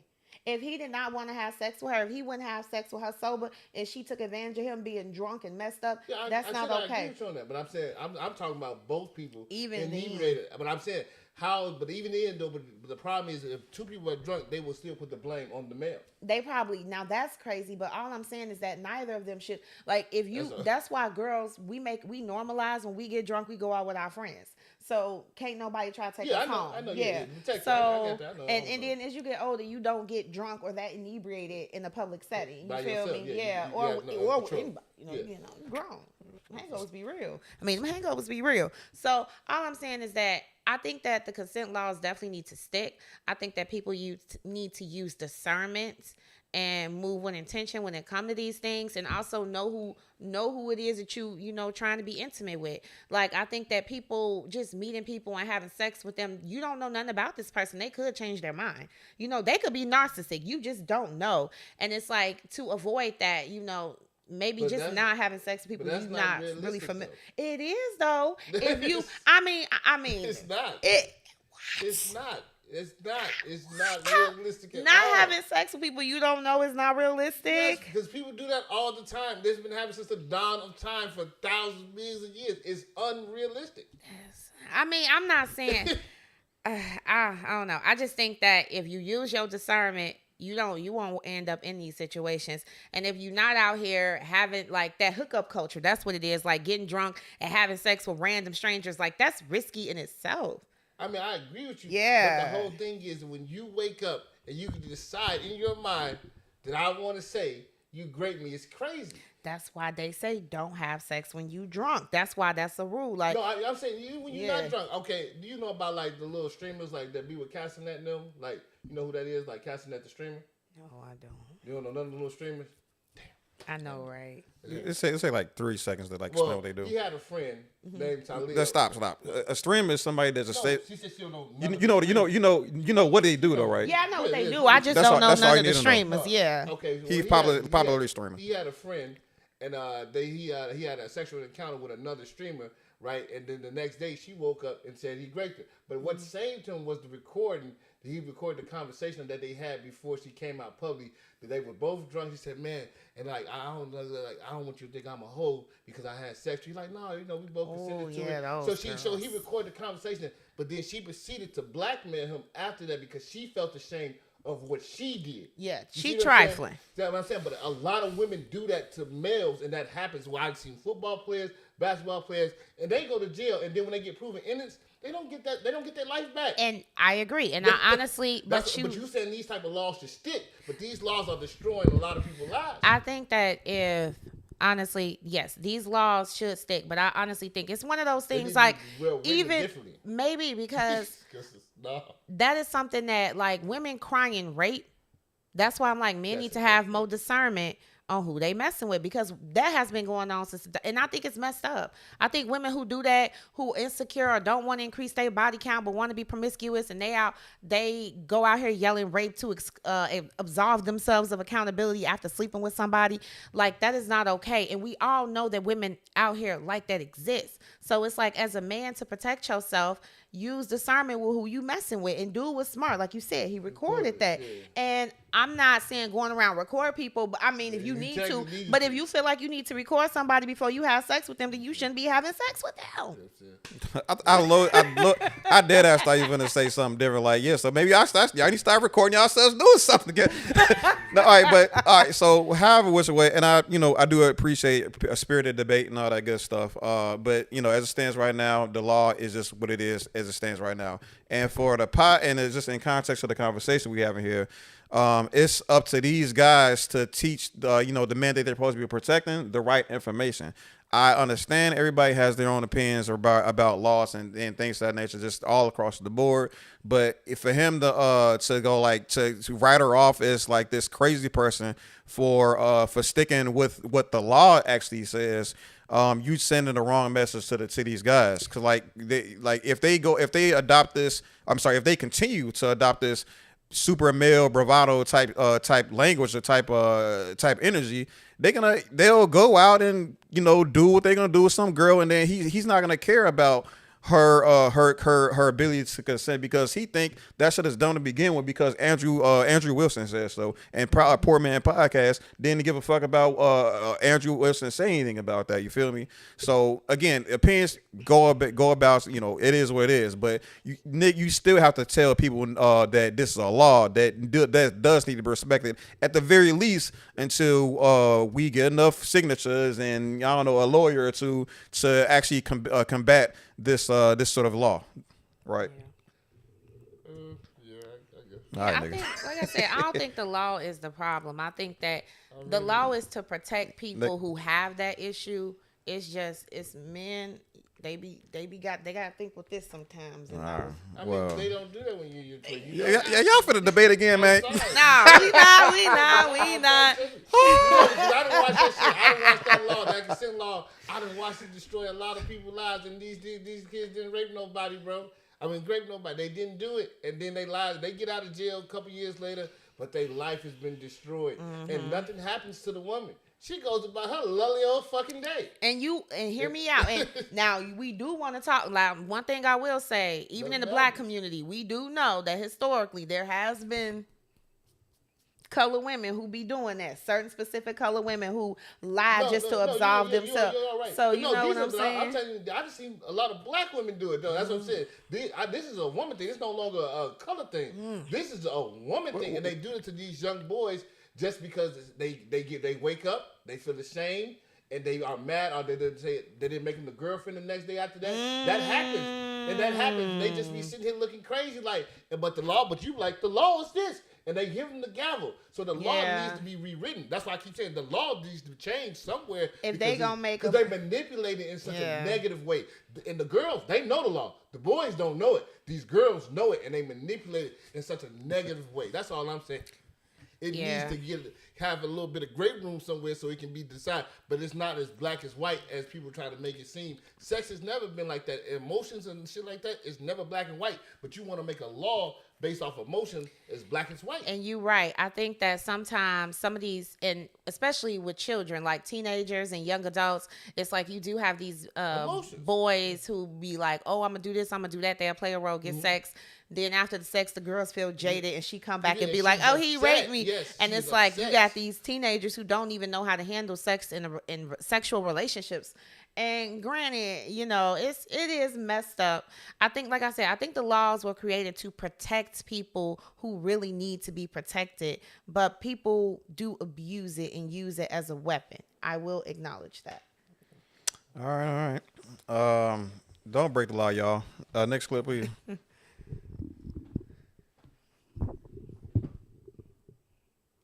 And a YouTube career. If you look at what the powers that be are doing here, they're basing it off. What if you could make a song using only your voice?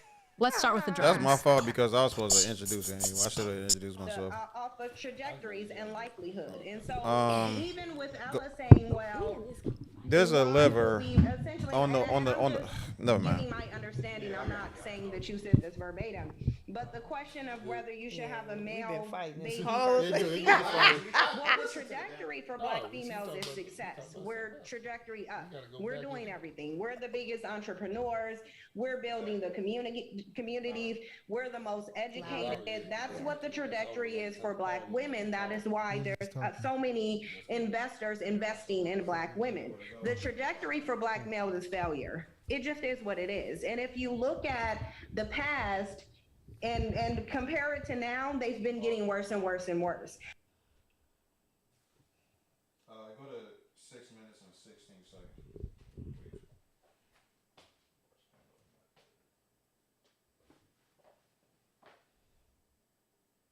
Wait, that ain't right. No, it ain't. My bad. I'm tweaking. 2 minutes 30 seconds. 2 minutes 30. That's easy to see.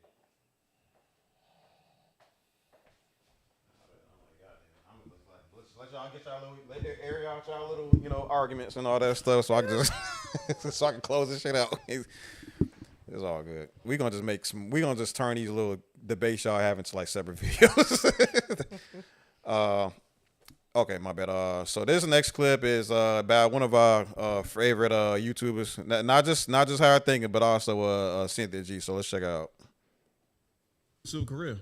If you look at what the powers that be are doing here, they're basing it off of trajectories and likelihood. And so even with Ella saying, well, why would we essentially, and I'm just giving my understanding, I'm not saying that you said this verbatim, but the question of whether you should have a male baby versus a female one. Well, the trajectory for black females is success. We're trajectory up. We're doing everything. We're the biggest entrepreneurs. We're building the communities. We're the most educated. That's what the trajectory is for black women. That is why there's so many investors investing in black women. The trajectory for black males is failure. It just is what it is. And if you look at the past and compare it to now, they've been getting worse and worse and worse. So it's very logical for a person to assume from any black male baby that he is likely to grow up and he would be one of the males who disparage black women, who prey on black women, who seeks out to destroy a black woman's life because he does not value them. And maybe not because he started out not valuing them, but because that is the culture that black men have created, and it's the vacuum that they will suck your son into. So even though you can say, well, I'm going to do my best to, raise him and turn him into a good person, which I believe every black woman is thinking, that's not the outcome, because your parental influence isn't the only influence that he's going to be subjected to. Mostly what he's going to be subjected to is black male culture, other black males' mentality, because he's going to seek the influence of other males. And when you have a community full of trash bag bandits who are telling them to pump it. For context, like trash bag bandit is what she refers to as, I would like to say a male black degenerate. A trash bag is supposed to be, trash bags are black typically.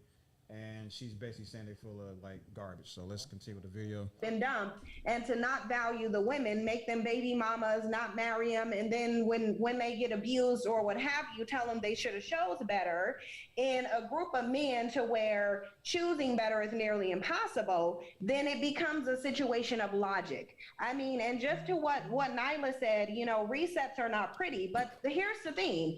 Getting rid of problematic things that come from your gene pool is ingrained in the nature of animals, which we're commonly compared to. What happens when an animal gives birth to what they see as a defective child? They don't even sit there and contemplate whether they should get rid of it. They just get rid of it. If they have a runt or a baby that's born where one of their legs are not effective, they're not going to sit there and contemplate. They just get rid of them. I mean, they only do that. All right. So she was pretty much given the case for why should be normalized to delete fetuses of males in the black community. I don't know, any initial reactions from y'all before you mean, I'm already reacting. Yeah. Yeah, she one of them people who don't need a mic. Okay. I'm gonna be honest with you. Yeah, I didn't even get to ask the question. I'm sorry. I was just shocked this whole time. Like, why would you promote a narrative that black boys need to be eradicated at birth? Like, that's insane. Yep. That is insane. That shows weakness. The baby don't show nothing. You don't know what he's gonna be. Right. Like, just. I mean, first of all, to place all black men in such a horrible group, like to say that that's how all black men think. Like, there are educated black men, there are leaders, there are so many black. I mean, we had a black president. Like, what is she talking about?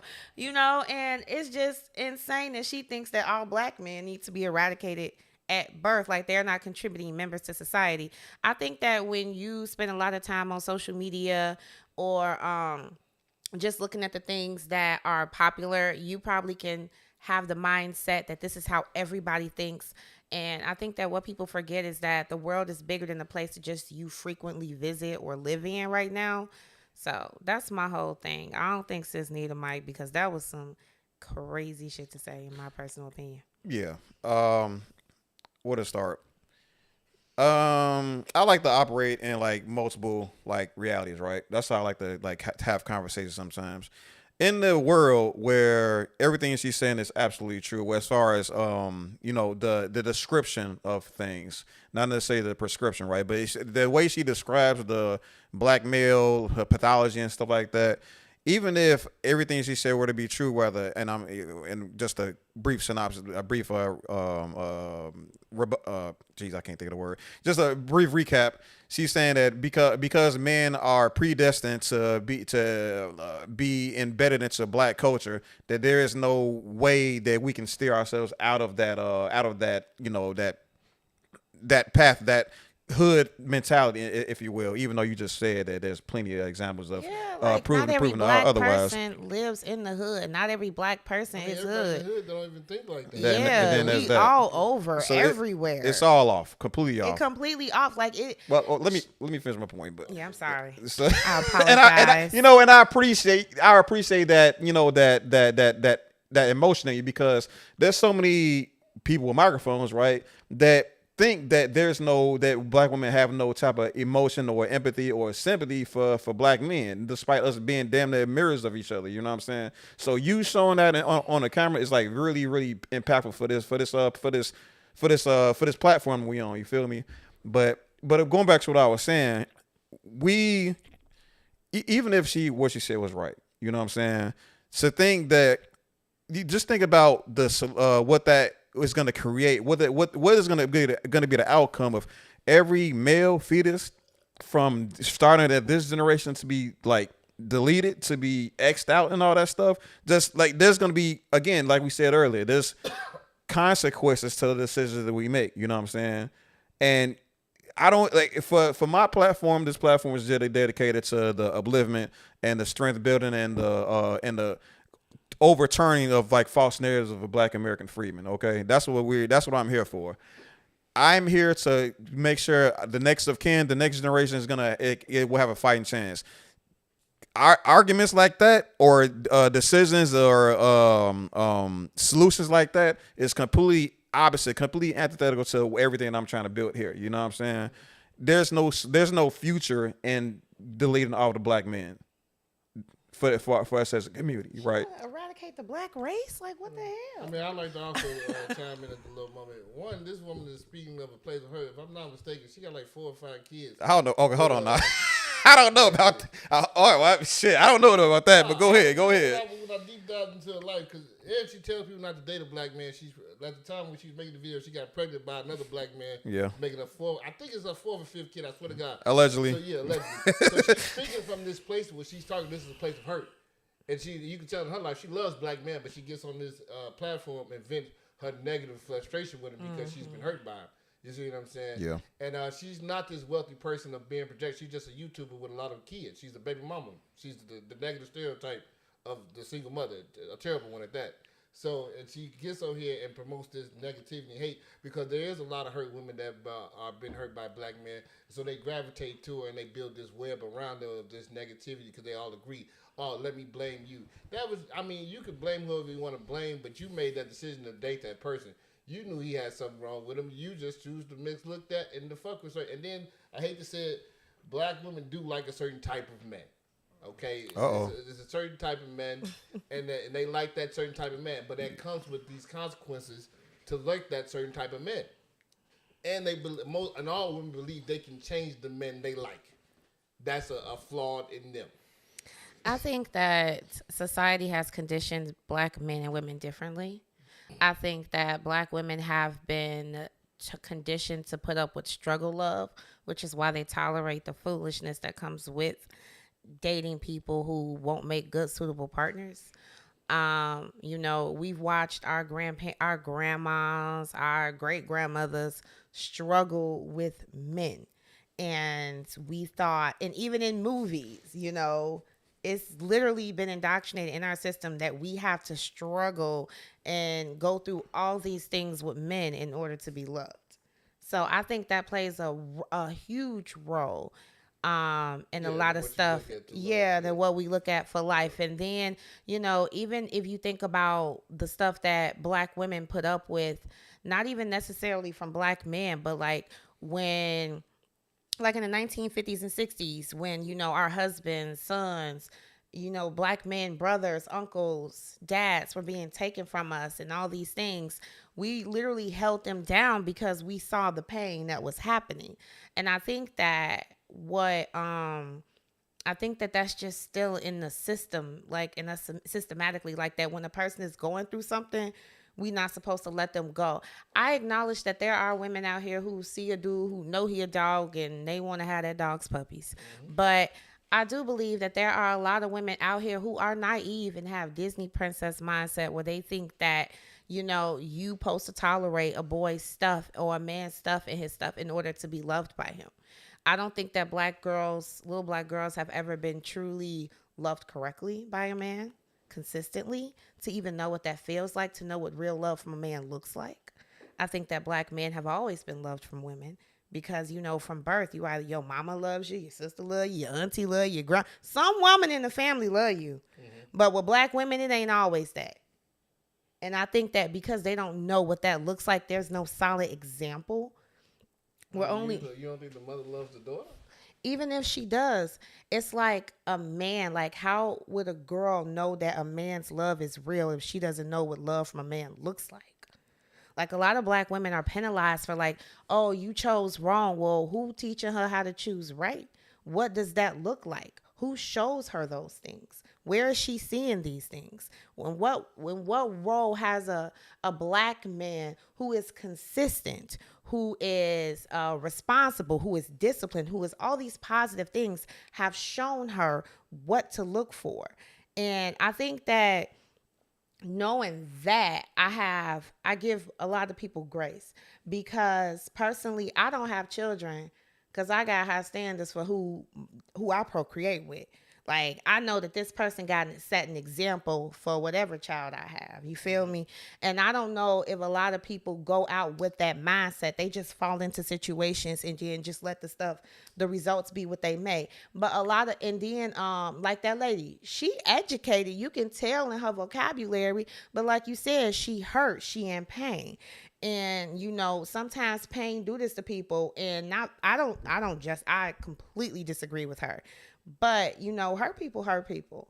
And I think that she know what she's saying is nonsense. That's why she don't right. That's what I'm saying. She's promoting it and she doesn't live that. She gonna promote it because it's gonna get views. It's gonna put her on the map. You know what I'm saying? But I go to the comments and I read and I see all the women connected with it because they went through some heartbreaks. Yeah, that shit crazy. And that shit crazy because, and they're like, maybe they like, I got a son. Now I'm looking at him different. She got these women. That's what I'm saying. So that's what I'm saying. But also you gotta look at YouTube, right? They allow her to promote this type of hate. That's everything she's saying is technically hate speech. But they let her talk to millions of people. She technically shouldn't have a platform but it's okay to talk about killing black babies. She got got. She got got. Yes, okay. She got got. Yeah, I'm about to say, I'm sure she got got because it is not okay. You talking about killing black babies. No, it took a while. She had a nice little platform. I'm saying before people, I guess, started complaining about it because men had to say something about it because they allowed her to promote this for years. That's some narcissistic shit. Because I got hurt, I just want to eradicate all black men. But the way it works was all the women that was naked and they said, I got a black son. And they were looking at their sons like they wanted to murder them. Yeah, that's I mean, big. I'm glad I apologize. It's like what we said. I mean, this is just like we said earlier. They found a community that feel like they feel cozy with. What they can connect with. That's insane. But I'm just saying, because like you said, hurt people. But I'm just saying that she has a crazy rhetoric, and I mean, people are looking at old stats too. The people of my generation that's coming up, there's more fathers in the hood. There's actually more married black women than there was previous. But people like to talk about the 90s more than anything. You see what I'm saying? A lot of us, we came up, we raised our kids. Some may not be with the mother, but they're still present in the child's life. We have more fathers than there ever was for a very long time back in the household. You see what I'm saying? But nobody wants to talk about that. They only like to talk about the negative things or about the ones that's not in it. But it's a lot more men actually, sticking it out this time and trying to raise better kids. I think the women who have no complaints aren't saying anything. I think the women who are happy and satisfied and, whose men are contributing and things like that, they're not going to get on here and say anything. I think it's like you said, it's a lot of hurt people out here who've been scarred. And I think I'm not going to say that there are no victims, but accountability would be like, hey, previously I've been choosing a bunch of bums. So obviously I need to, self-reflect and figure out why I keep, going towards this. But I will say that's that grace period. Like, people don't know until they experience something. Now, if you continue to do that, like if you put your hand on the fire and you burn your hand, if you realize that fire is hot, now if you keep burning your hand expecting the temperature to change each time, that's on you. And I think that a lot of people don't have accountability. But then again, it's crazy because if you think about, like, you hear the average person read at a 6th grade level. So they're not even reading. A lot of people don't even have a lot of knowledge. They don't comprehend things or understand things or even seek to grow and develop. Sis needs to grow. She needs therapy or maybe some pills. I mean, there ain't really no book for that, what she's looking for. There is no book to help you pick out. I mean, you got... She might have a disorder. I get you, but I don't think there's no book for it. Because to eradicate all black men is insane. Because like, that's how mad she is. It's giving Hitler. And she wants to blame everybody for her life decision. She don't want to blame. She don't want to say that it was partially my fault. She just don't say, it was you niggas' fault. 1, 2, 3, 4, 5. All y'all, it's y'all fault that I'm living the way I'm living. No, it's her fault. You know what I'm saying? And you know what, though? I will give her this. The type of man that she complains about exists. Nobody's knocking that they don't exist. But the opposite exists too. And like you said, she keep leaning towards those. And that's why she has that small perspective. She has a skewed perception on reality because she keeps running into the same types. Yeah, and being around the same type of people. She needs to check, like, why do I keep doing that? Yeah. In order to, see what else is out there. You know what I mean? I tell you, when women switch up their type, they're fine. It's all different types of black men, but they only want to hang with that one type. But to be honest, though, come on. Now, one thing I want to say. If you living in the hood in Chicago, it ain't that many options in the hood. You feel me? Like, if all you see is some hood shit, then that's going to be your type. That's going to be, you listen to hood music. Your parents watching hood TV. Like, Muggs grew up watching Juice, Boys in the Hood, shit like that. They listening to music talking about bitches and hoes all the time. You know what I'm saying? So it's like, that is the environment. They're going to pick from that environment. That's human nature. Man, you're all right, but in that environment, there are some gems in that environment. And you learn to... Barely. I grew up in the hood, and I grew up in the projects. I grew up with all those negative things you talking about, and I don't have that type of woman. You know what? Because you know why? I know how. Why are you talking to her, not the microphone? I am talking. No microphone here. I'm saying right here. The mic is on your chin. It's up. It's up. It's like this. Go ahead, cook, man. Keep cooking. But I'm saying, I grew up in that whole environment. I don't have that type of woman. Because I know, I also, in your life, you have women that in your family that you look up to. I know my mama ain't no ghetto-ass, bitch-ass type woman. But I grew up in the ghetto, and I see these type of women. But I know what I need to look for. It's in my mother. It's in my grandmother. It's in my aunties, my great-aunties. These are women that you have in your life to look at. Now, you are right. But women have men in their life to look at. It may not always be your father, but you have your uncles. You have your grandfather. You have some of your cousins. It's what you choose to gravitate to and what you dictate as a positive male role model. You see what I'm saying? Everybody don't see all pieces of shit. Now, you have some people in their family is all fucked up. But then you have some people, they got a good side. And I got the little cousin that lives in the suburbs. I go over auntie house. It's a different environment. You see what I'm saying? So you're seeing that, okay, this is what life is like on this side. You see what I'm saying? Oh, okay, I need to be like this. You don't, people don't just see sometimes bullshit their whole life. You know, they got other people in their family that have money. You gonna go over cuz house? Hey, it's different over here. They got the big backyard. Oh, it's nice outside. Ain't nobody no crackheads. You're going to see a different life sometime in your life if God have it that way. You know what I'm saying? So it's not you can find a good woman in the hood. I'm just saying. You can. I agree with you. You can find a good woman in the hood, and you probably can find a good man in the hood. But what I'm saying, as far as when it comes to men, unfortunately, I'm not saying all men in the hood are trash, but there is a huge amount. Then you have the ones that are DL. Do not get me started on them. Okay? So it's like everybody look like everybody. They worse than females. You are right, but see, the problem is the DL man is they can bring diseases, and women just being gay has always been a thing because women like to touch each other, grab each other's titties. They always do. They kiss each other. They do all type of shit. But it's just not frowned upon when women do it. It's gay because men are doing it. You know what it is? And I think that has something to do with men because honestly, y'all like seeing women touch on each other. Yeah, because we think we going to get y'all. That's what we hoping for that watch. The reason that women, people be like, oh, women be hyping up these gay dudes because we don't want to procreate with them. No, I done seen women fuck gay niggas though. I done seen it. They do, and the gay niggas hit it. They be talking, oh, that was I done heard conversations. I know gay males and females, and they definitely do some wild shit. I'm sure, but it's just like I'm talking about procreate, make babies with them. No problem. Yeah. But no, they give him a baby because I got a homie that's he gay. His best girlfriend gave him a baby.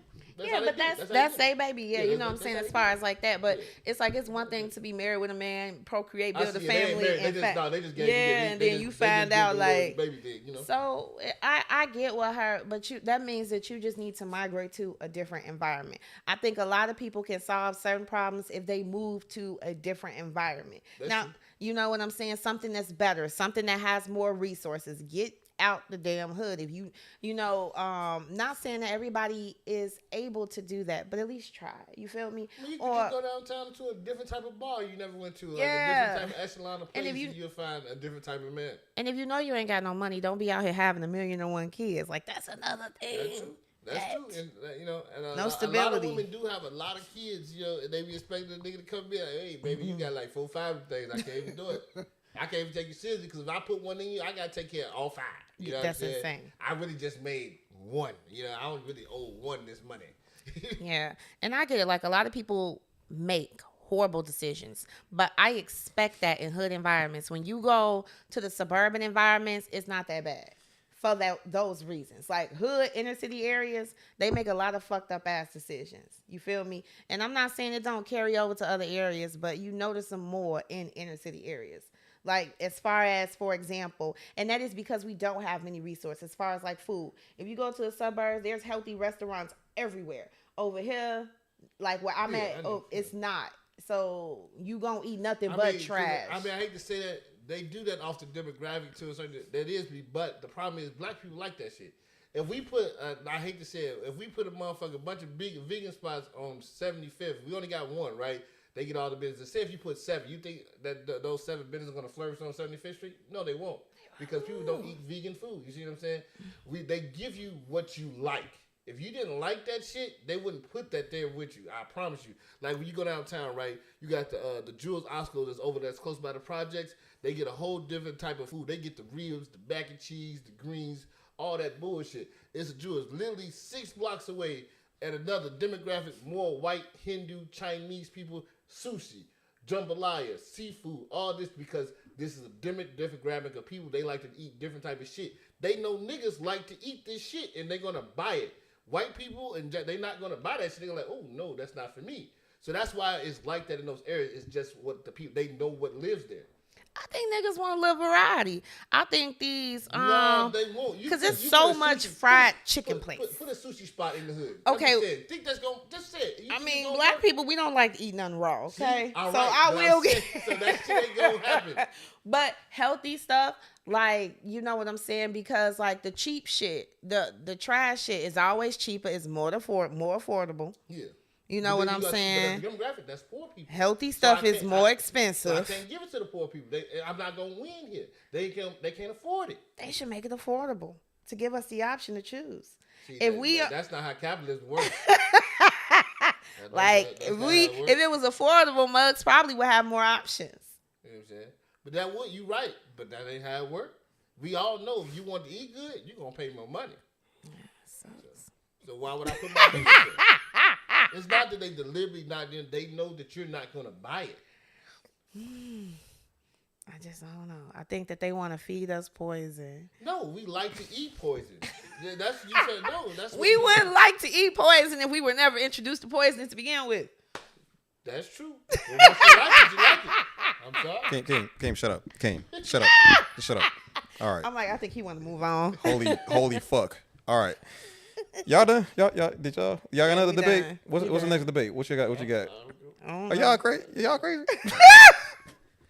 That was like a 20-minute discussion about this lady, man. Hey, she triggered. I was triggered. Yeah, you know I hate this woman. You know how I feel about her. It could have been. All right. It could have been longer. It was my fault the whole time, technician. Y'all, what he said. I don't like this woman. All right, it's cool. I was just making. It's gonna be whole nother. So we made 4 videos today. All right, it's all good. All right, so final answer. Does she need a microphone? No. Hell no. All right, cool. No mics. Okay, so yeah. In my humble opinion, all right, just overall, we showed you a few people that I would argue that don't need microphones. You're currently listening to people that do put some microphones to some good work. You feel me? So yeah, there's gonna be some some good, some bad that gonna come from being able to let black people buy microphone, buy podcast equipment. You feel me? And this is up to you to find out, to use the discernment to find out what's gonna be best for you, not just for you, but also what's gonna be best for your community, what's gonna be best for your family, what's gonna be best for fuck around the nation. You know what I'm saying? And I think the best way of doing that is by listening to the solutions and find out which ones is best, useful for the group, and that's gonna be the most productive. Not just a bunch of niggas that want to just kill a bunch of kids and unalive a bunch of children and find different ways to subjugate and minimize the power that what's the better way of saying this? Let's try to limit the access or laws of what is that word that they say Trump is doing to all these women and stuff like that. They're trying to take away their rights, right? And to it's best to listen to people like us rather than listen to people that try to take away the right or strip away the rights of women. You feel me? So I've been high thinking, and this has been the Delegation Discussion on the Chicago Black Delegation YouTube channel. We'll catch you on the flip side. All right. I didn't do bad there. So we're on the last part. Listen, okay. Let me help y'all out. I'm help y'all out. There's a conversation. How the fuck you got? This is how you have this is how you can innately know whatever that's closest to in the center. There's the conversation nucleus, right? Think of it like a cell. You have the nucleus of shut up. You have nucleus. You have a nucleus of the conversation, right? And then you want to stay as close to that center as possible. Y'all was talking about food disparity and all this wild shit that happened in Chicago. That had nothing to do with this crazy ass woman in the White House. With a conversation that nigga. She thought it was because of the environment. I'm telling you, sometimes the environment likes what the environment wants, nigga. We were talking basically how I was here. It made sense, yeah. All that shit was in there in the medicine. You are a product of your environment. People don't understand. Y'all couldn't say that. You see how fast that was? You video say so you're a product of your environment. How long did that take y'all to take? How long did it take y'all to say? You had to draw the circle to get to the center. Okay, all right. Anywho, but yeah, let's just stay close to the conversation. We'll see, nigga. And then all that is that's all that really is. So let's just try to make it 10, 15 minutes. Okay, I gotta do this. Okay, I forgot what I was doing. What's up? See, this is what you do. You get my heart racing and shit like that, and I can't talk no more. Weak. What's up, everybody? Welcome back to the Chicago. After that, though, I'm just saying, talk about get your heart racing and shit. It's crazy. Hit the damn. Hit the green button. Hit the green button. The green button right there. No. On the thingy with it's the green button. Amazing. No, the other one. Wasn't amazing. No. This is it says The moment is past. Top. Hold on. I don't even know what The that top means. right hand, the top right button. I don't even know what that means. No one knows what it means, but it's provocative. Oh, okay. Nice. Hit it again so you can hear it. I don't even know what that means. No one knows what it means, but it's provocative. Yeah, nigga, that's you, nigga. Nah. All right, we're going to get it right, Reese. We're going to get it right. Isn't that amazing? All right, so welcome back to the Chicago Black Delegation Podcast. I'm your host, AC, a.k.a. High. I ain't even got the energy right now. I got to put energy into it this time. Said it 5 times already. All right. What's up, everybody? Welcome back to the Chicago Black Delegation Podcast. I'm your host, AC, a.k.a. High. Thank you. You're watching the Delegation Discussion. And I'm joined today with my co-hosts, King Savage, and also Leah. And today we're gonna be talking about Leah. I'm sorry, we're gonna be talking about black women. Okay. Sorry about that. We're gonna be watching a clip from Isaiah Unfiltered, his YouTube channel on Fox Soul. They're gonna be talking about black women, right? They're gonna be talking about our black men's mirror image, essentially, our spiritual, our soul mirror image, the ones that raised us and have been our very side since the beginning of this thing. In my humblest opinion, there's been a lot of argument, a lot of criticism as far as the black women's, I would say, collaborativeness in the struggle against white supremacy and capitalism and all these other conflicting factors. A lot of people are criticizing their their collaborativeness of the system and collaboration of destroying the black men. On this platform, we don't believe that, right? At least I don't. I don't know how Leah feels, but this is where I'm at currently. I think we have a pretty good conversation ahead of us. So here's my question to you all: do black women have? Let me see. For the black women that are angry, right? Do they have a right to be angry? Yeah. I mean, everybody's right to their feelings. I mean, their feelings are valid, the ones that have been harmed. So, yes, they have a right to be angry. Yes, I feel like black women been fed bullshit for a long time, and when they follow the bullshit they was fed and it don't work, they feel a little jaded. Okay. All right. Right on. Let's go ahead. Let's go ahead and get the show on the road then. Is the new face of villainy in America now black women? Damn. This comes as we're being bombarded by more and more videos on social media of them in street fights and brawls on reality shows. In the last week alone, black women have been blamed for the chaos at Daytona Beach's spring break. Law enforcement even calling one out by name, demanding $1 million in restitution for the damages in that city. Here is number one offender, Elia Brooks. She got a certified letter basically saying that has come to our attention that you are advertising, promoting, or sponsoring, or organizing, or arranging via social media a Daytona Beach takeover. That even some black men blaming black women for the new dress code at the Houston Livestock Show and Rodeo. Embarrassed us so bad for the Houston Rodeo that this have to be talked about. And we've been telling y'all this. We've been telling y'all that black American women, FBA women, have they ass out everywhere you go. And then there's this guy who describes black women this way on social media. What's your least favorite race to date? I want to say black girls. Black girls have great personalities, but they're apishly aggressive, apishly manly sometimes, the way they act. You feel me? No, I don't. You feel me was crazy. I ain't going to up. They is aggressive, right? They got good personalities. They cool, but when they get mad, oh shit! They act like monkeys. Fucking monkeys, man. Yeah, the black woman is upset. How was you feeling that hairline of his though, Leah? What's up? Yeah, oh my God, it's so crazy because it's you see other women.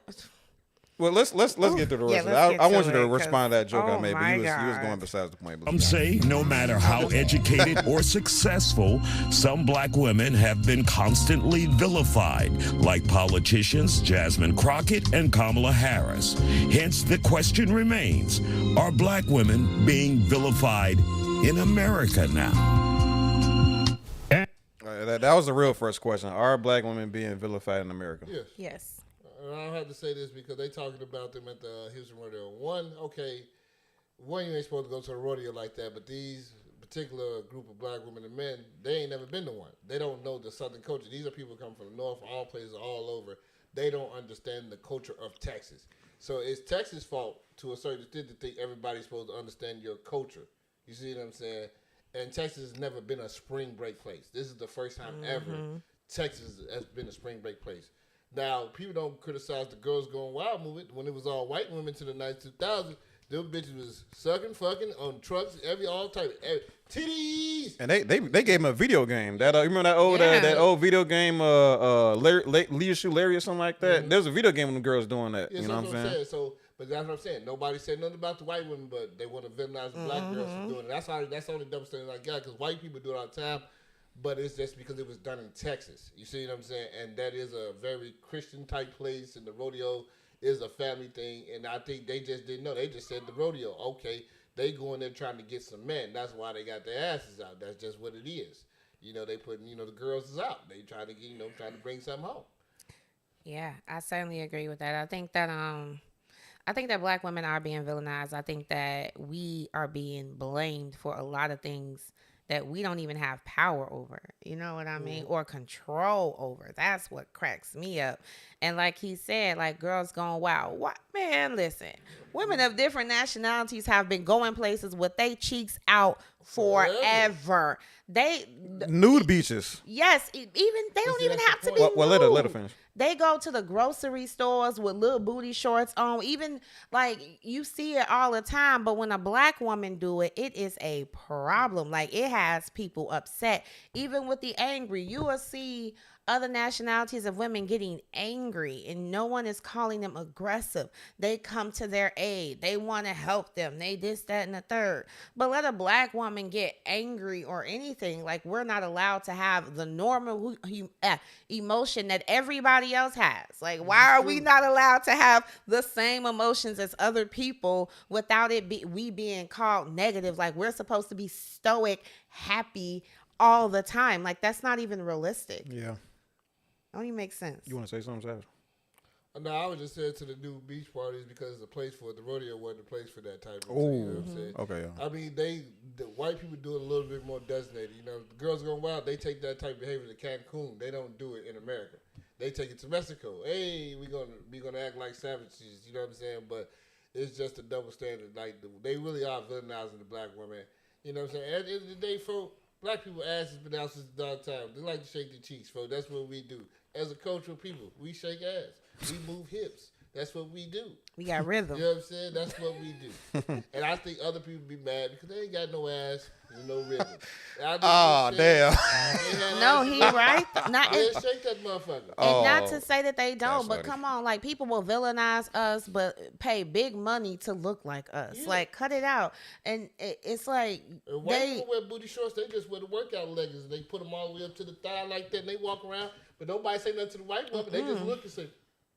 But a black woman, oh my God, why she has to have all that? Yeah. Because it looks so good. And you're mad because you it's can't hot get it, outside. 'cause you can't grab it. Nigga, you're mad because you can't obtain it. It's below, it's above 90 degrees. That's why we got on these little bitty shorts. Even men are wearing hoochie daddy shorts. Showing their thigh meat is crazy. Niggas is wild. I'm showing thigh meat. Man, every moment is a moment with y'all, bro. This is some good stuff. But it's the next. You go to the next thing. I think that's after the. Did that reach the clip? Y'all feel you need glasses. And of course, we have a panel of guests here, women. No, it's supposed to go to the next timestamp, right, Reese? What's the next timestamp? Why I forgot that them other women was there. y'all having a good ass time with these conversations. I picked some good ones. Yeah, because the background he got. Yeah. He got a whole little bit. He's nice. Forgot. He went over there to them.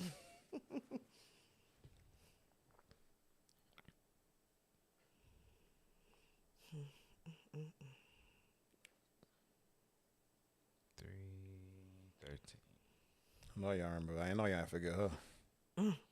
I saw this video with this white woman. She was tripping. So here's my thoughts about this. I think the reason we're seeing more and more of these incidents is because people have cell phones, people have social medias. I don't think it's necessarily something that's new. I think it's been a problem that's gotten more and more aggressive. And this is about individual behavior. This is about people who do not take responsibility for the way they act, look, behave. I can remember being a teacher in an inner city school, and I'd have one or two mothers 2 or 3 times a week, sometimes every day, coming in 30 minutes late with their bonnets and their pajamas and their footies, bringing their kid in, stopping my class 30 minutes late every day, and then copping attitude with me when I would say, you need to bring your child on time. We have a situation where in the Black community, unfortunately, there is a lack of father and parental father strong figures in the home. And so you're seeing a lot of behavior because of that outcrop of that. And anybody want to say something real quick before you continue? I just got a problem with white people trying to talk about black people, period. That part. Shut the fuck up. All right, Like, baby, you can't even talk about like something, you know what I'm saying? And I don't know, bro. People been wearing pajamas outside since forever, bro. Like, you know, I've been saying that all my life if you want to be technical. And niggas had daddies in the home when it was happening. And you a teacher in an inner city area. You know what I'm saying? They was like, go put some clothes on. That's all they gonna take you. But you know. So you're not really you don't care about this type of like respectability politics. Like if somebody, like people coming to Walmart and and whatever they wearing at Walmart, you know how that kind of go. I mean, you don't care about I really it. don't Me care. neither. And I ain't gonna lie to you.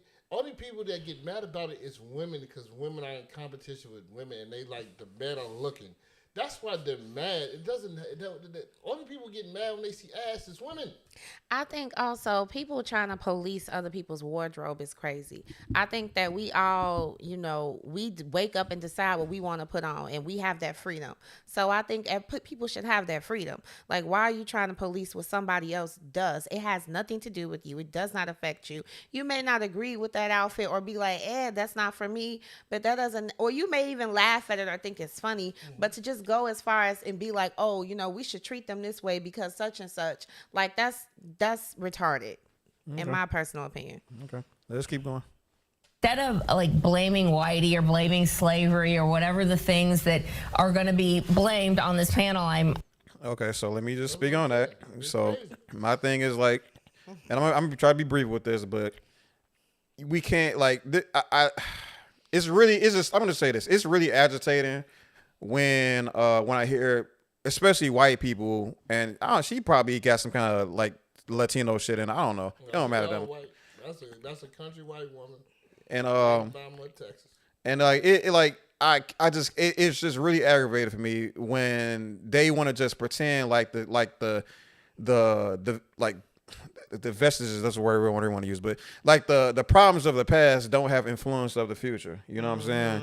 And it's like they always want to tell these stories. They want to describe the problems of black people while washing their hands of what their lineage, their people has done to specifically black people in the past. It's like all y'all gonna do is blame us for it. Well, y'all are part of the conversation. Don't act like you're not. You know what I'm saying? So like that whole little thing, that little minimization of like a huge historical dilemma, that don't work over here. You know what I'm saying? No, we yes, there is conversations we have regarding the accountability of black people. You feel me? There's some things we do to each other, but we're not gonna have this discussion without talking about how we got here. And how we got here has very much so to do with systemic racism. Agreed. And I think that they that's them not being accountable for the role that they played in this stuff. You know what I'm saying? Like, if you think about slavery, in a sense, we were stripped from our culture. We didn't know nothing. We came here not knowing nothing of what they were talking about. So a lot of stuff we learned from them, which is jacked up. And for her to sit here and be like, oh, it's not slavery, they shouldn't blame that. Like, that didn't contribute to where we are now. Like, they was putting stuff in our neighborhood. She just disconnected from what actually happens and probably listens to social media and regurgitates that stuff, because it's like, who are you talking to, or who do you know that actually lived this for you to get on here and say this confidently as you bald as hell? I think that they should stop putting people like her in black women conversations. Like, why is she even I there? don't know why these two white women. Yeah, I don't even know why she even there. She over here regurgitating some stuff that you see on social media. Like, baby, we already see that. We already got that narrative. We've dismantled it. And yet here you are regurgitating it confidently like it's fact. A man isn't in the home. Babe. So she pissed me off. And and you say social media, and her social media is just a manifestation of her algorithm at this point, right? So her algorithm taught her these things. So. Yeah, she needs a new algorithm. Yeah. So let's keep. I think that should be a Ballista. 100% sure. Instead of blaming Whitey, why not take a look at the behavior that's going on with some members of the black community and have a come to Jesus with them about it? Okay, your thoughts about this? What? My bad. Go ahead, Reese. Yeah, so you got to go to the next timestamp. Yeah. Why he doing that? I just want to add. It's so funny how they make that what women are black women wearing are a huge problem and things like that. And she's talking about it's just a few select, like you ain't got those few select white people who are literally a detriment to fucking society. Like women wearing booty shorts in a bonnet is not a detriment to society. Y'all do things that literally harm. The world, fuck that. The world, the y'all world, do yeah. Shit that the earth, harms the world, earth, the arm that poisons other people, and y'all want to sit here and cry about us wearing booty shorts and fucking bonnets and pajamas. It makes them uncomfortable. Yeah, and just and then one thing, black people be acting like we need their validation. When you feel like you need validation, that's your master, and I don't care what they think about me. They can suck it the long way. Crazy. All right, let's see what this next lady got to say. Graduated magna cum laude in a language that I just learned at the time because I am from Venezuela. And we see the aggression in this panel with Yolanda and here to my right, and that's the problem. But now let's talk about Kamala and Jasmine Crockett. You know, Jasmine Crockett is the best example of somebody that instead of representing their community with grace is just being loud, is just being aggressive, and is dancing in the halls of Congress. And then we have Kamala, which we all know she got where she got on her knees.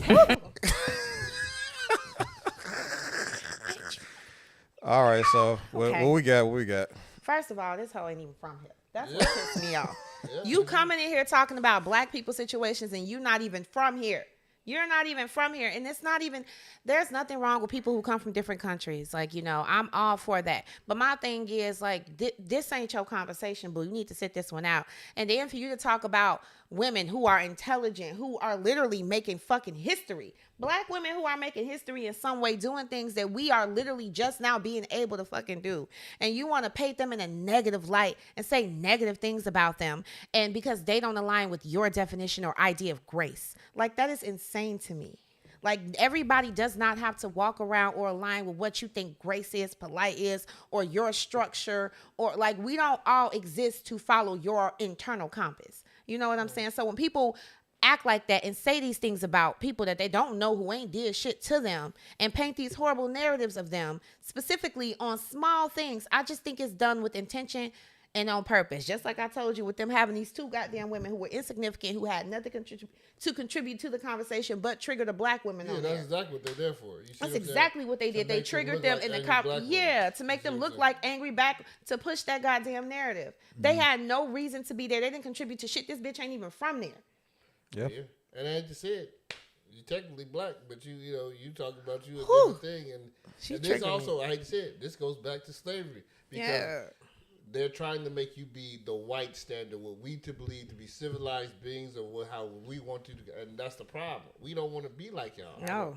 We don't want to be like you. We don't want to walk like y'all. We don't want to talk like y'all. Right. You know, and that's what I'm saying. I would never assimilate to whiteness. Mexicans, Cubans, and all that, they assimilate to whiteness because they really fucked them niggas up here. They lost it in their shit. So they just want to be as close as whitey as possible. And we don't want to do that. And that makes white people mad when we don't want to be as close to whiteness as possible. Yeah, and I think, honestly, and it's for me, it's not even anything against white people. Like, I'm a humanitarian. I love everybody. I don't care what race or nationality you are.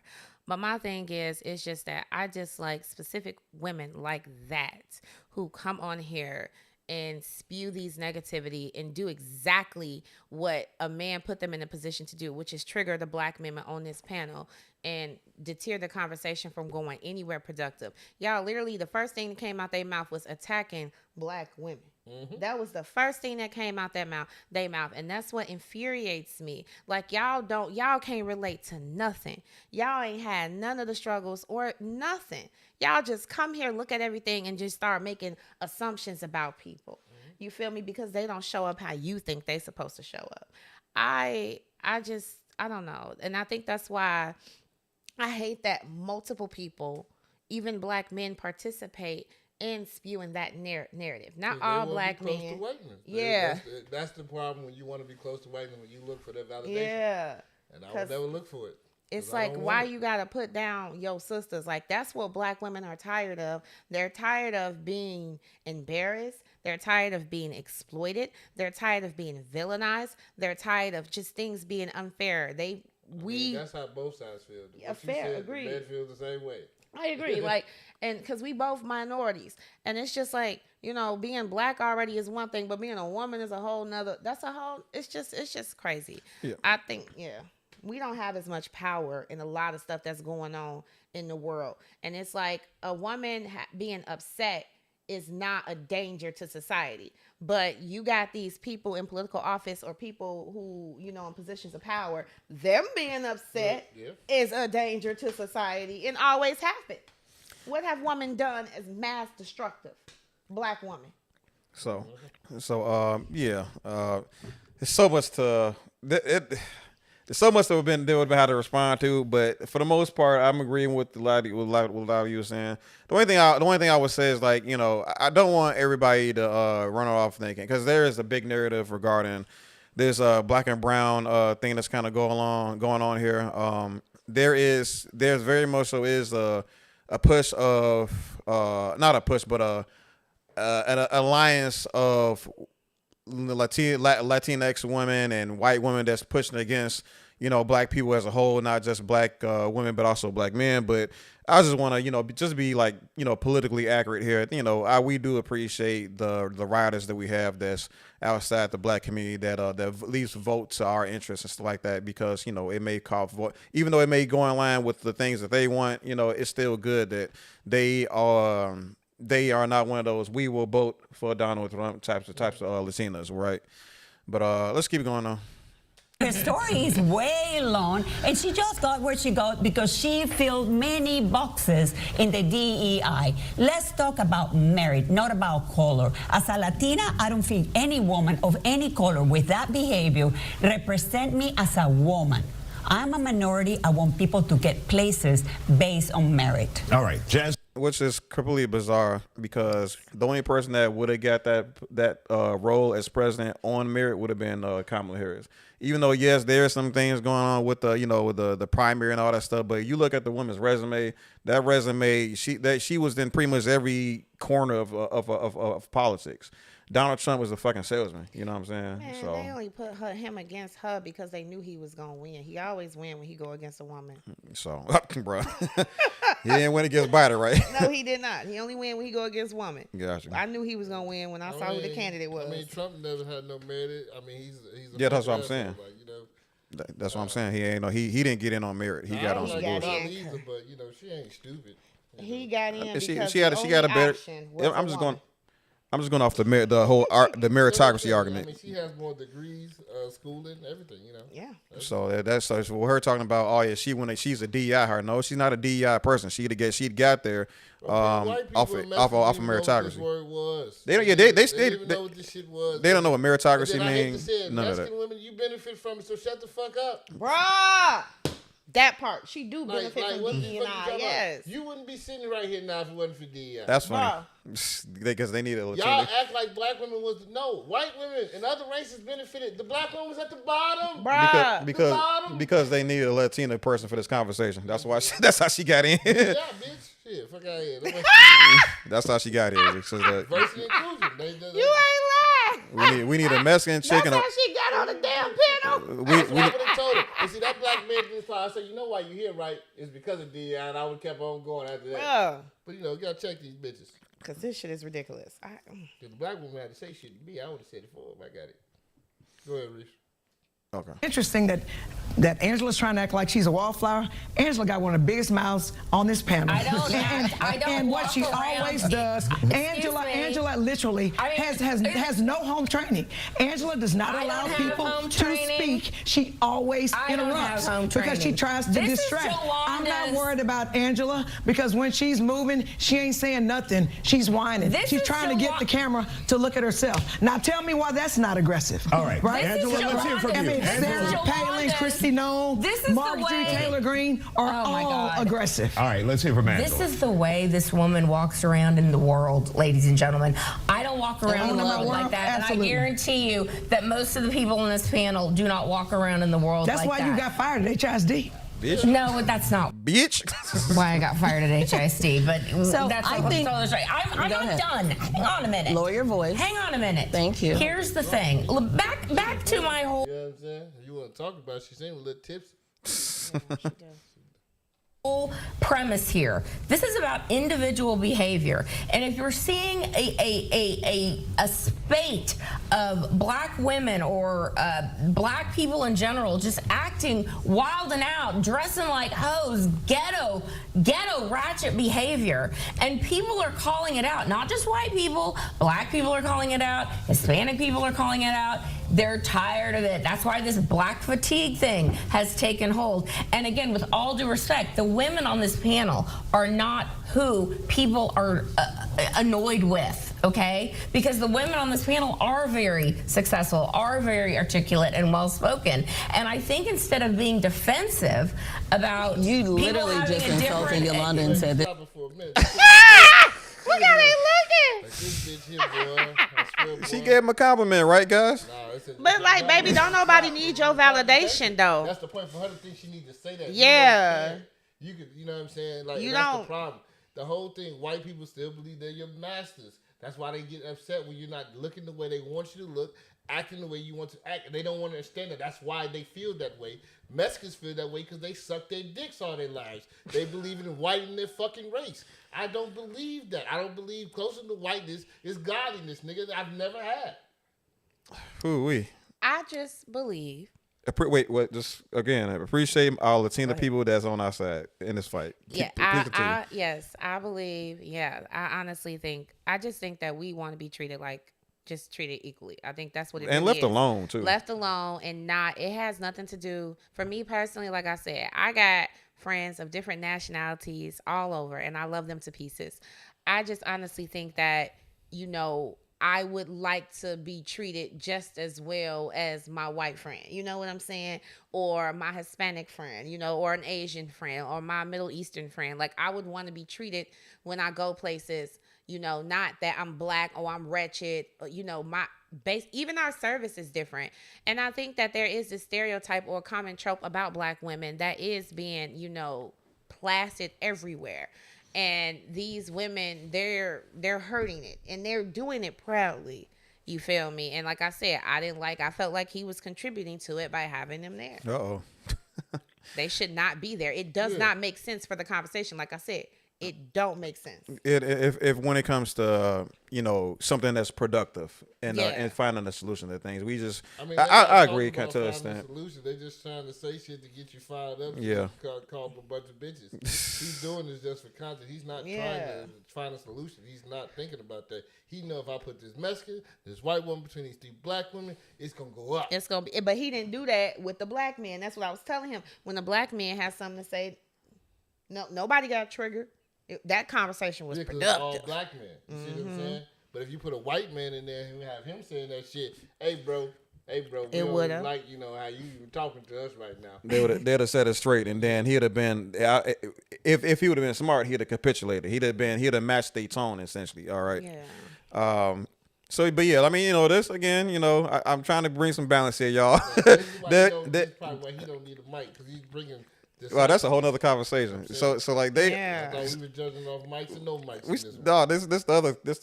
This a whole nother video, man. No, I know that, but it's for the whole thing. This is not a whole thing, man. The whole thing is about that. I thought that was the premise of the Yeah, but If they need mics and if they don't need Yeah, I mics, thought yeah. No. I did. Can I please? I need to control this conversation again. Go ahead. Sorry.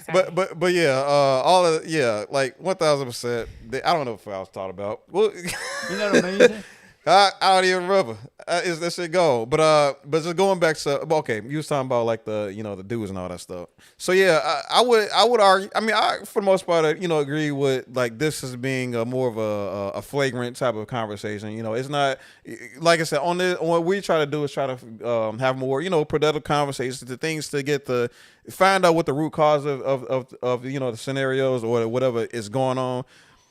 And then try to construct some sort, or at least talk about a solution that's gonna best benefit us as the people. You know what I'm saying, or something that we all can kind of vote on, and all things of that nature. And that's like the conversation they had after this. Amongst the gentlemen, yeah, there was those dudes did have a more productive conversation, but even then they were only just providing like description of the scenario of the situation, and things that we kind of did know already. You know what I mean?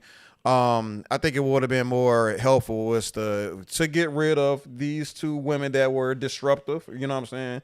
And then have the black man and the black woman join together and have a conversation regarding what is the step forward what is a step forward past this scenario of women or black women being vilified, you know what I'm saying? Yeah, this ain't it. Yeah, I agree. So. And I mean, granted, I don't think either of those women up there are bitches for real. You feel me? Like, I honestly, I just. That mess, that little Cuban bitch, that bitch a bitch. Keep going, Leah. Keep going, Leah. What you got? Yeah, I don't think that they're bitches. It's just that I think that going up there saying those things about women that are doing something, black women that are doing something, it's like you don't like the wretcheds, you don't like the politicians. Like, baby, ain't no what? Why are you here? How can you contribute anything positive, even if you have something to say about the women who are ratchet? Because you, for yourself, said, I was a teacher in inner city area. Baby, what you expect in the inner city area? You know what I'm saying? Yeah. So you decide to teach there. Everybody know that. Like, that's a poor area. That's what you're going to get. You know what I'm saying? So it's just, that is insane to me that she would even use that example. And then try to make it seem like, oh, it's just black people. No. So I didn't like that at all. They just poor people thing. Show me anywhere in the world where poor people act so fucking sophisticated. Give me one poor place. Hello? Give me one in the world. What if she was in a trailer park? If she was in a trailer park, would she complain about how they be acting? You don't see people complaining about people rednecks and how they be acting? Like, come, cut it out.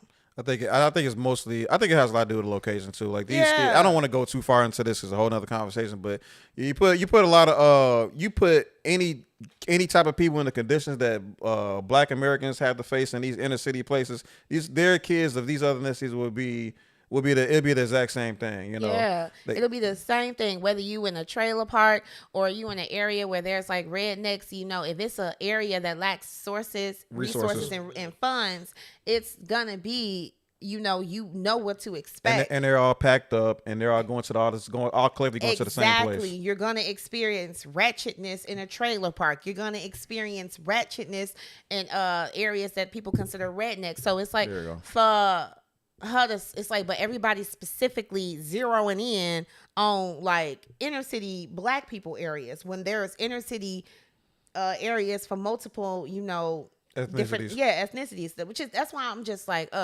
it's done on purpose. And another thing, it makes me wonder: do some men like seeing women fight? Because that's what that is. Like, you see, a lot of women are set up this way and don't even know it. They were set up in this conversation. He knew that they was gonna get triggered and start rolling their necks. I mean, she been rolling her sister. She started man. I don't know why he set me next to her. I want to cry. She raised the hand and everything. Is that the last part? That's the last part. Okay, so go to that one. All right, okay, you go for it. This is how she walk around in the world. She's the exception. I'm not worried about her. She's the exception. Instead of being offended by saying that this might be a problem with certain Black people, why not have a conversation in the Black community? All right, okay, and make sure we stay on topic here. Oh, that was it. Oh, my bad. I thought that was okay. So yeah, Oh boy. So it's like we said earlier. There was no productivity, and like this is, even though yes, it's only part of the conversation. Anybody that wants to see the full remainder of the conversation, you're free to do so. But again, from here on out, there's just description. They're just describing the problem rather than trying to come to some sort of actual like resolution. They didn't even have a vote on if black women being vilified or not. I think the black women that were here, they made the case already. We also made a case of how black women are vilified. I would argue to say all of it is very unfair, and is as I said earlier, some people that are very much so deep, whom are foundational to the problem in the black community, period, as a whole, not just black women, are trying to obfuscate themselves or try to avoid accountability by saying that, you're gonna before y'all blame us, why don't y'all have this conversation? Oh, we already had the conversation. We're continuing to have the conversation. We've always had a conversation. Conversations have always been had, but for you to always try to ease your way out of this while profiting off of the conditions that we live in, this is completely bad. Can I chime in for a second? Yeah. Like I said earlier, everything is about marketing to the brain. Let's ask them where did they get this behavior from? Like we said, Girls Gone Wild. We watched a whole generation grow up on that. They showed us what spring break was supposed to be like. MTV Spring Break, all those things. VH1 Spring Break. It showed everybody being naked, drunk, shaking ass. These are kids going on spring break.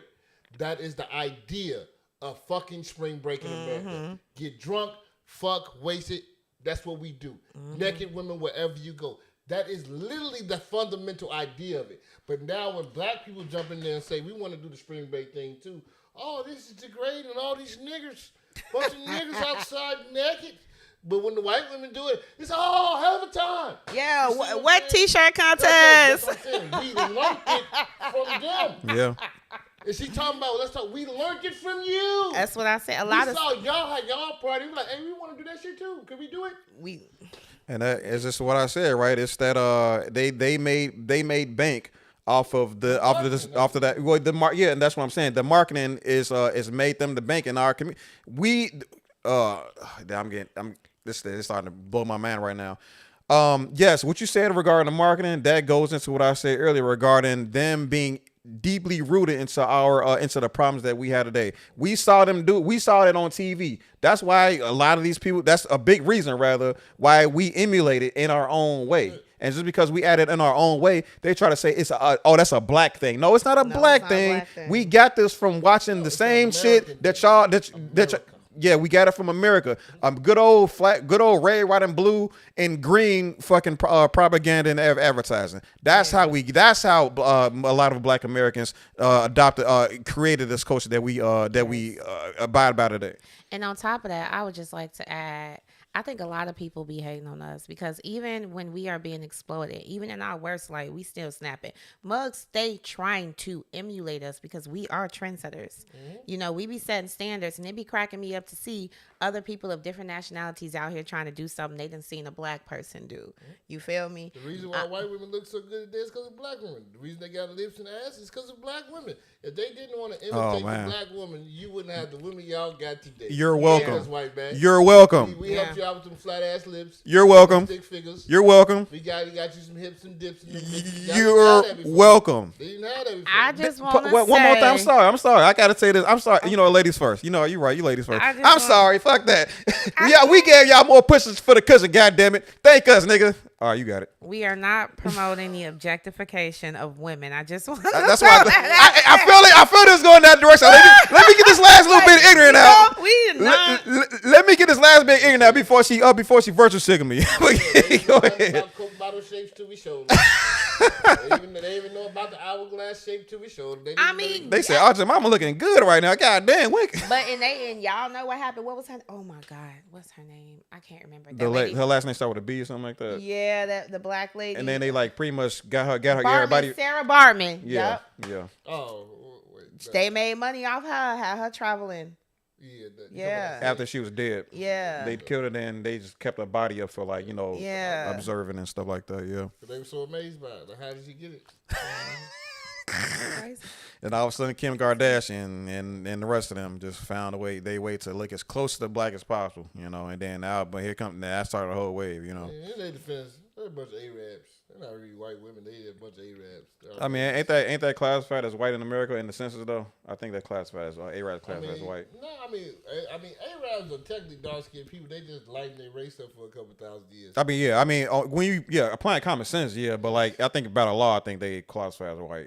They do. I didn't know that. You right. They probably do. I mean, they had the other. I've never seen the Arabic thing on the thing. They don't acknowledge technically Arabic people here.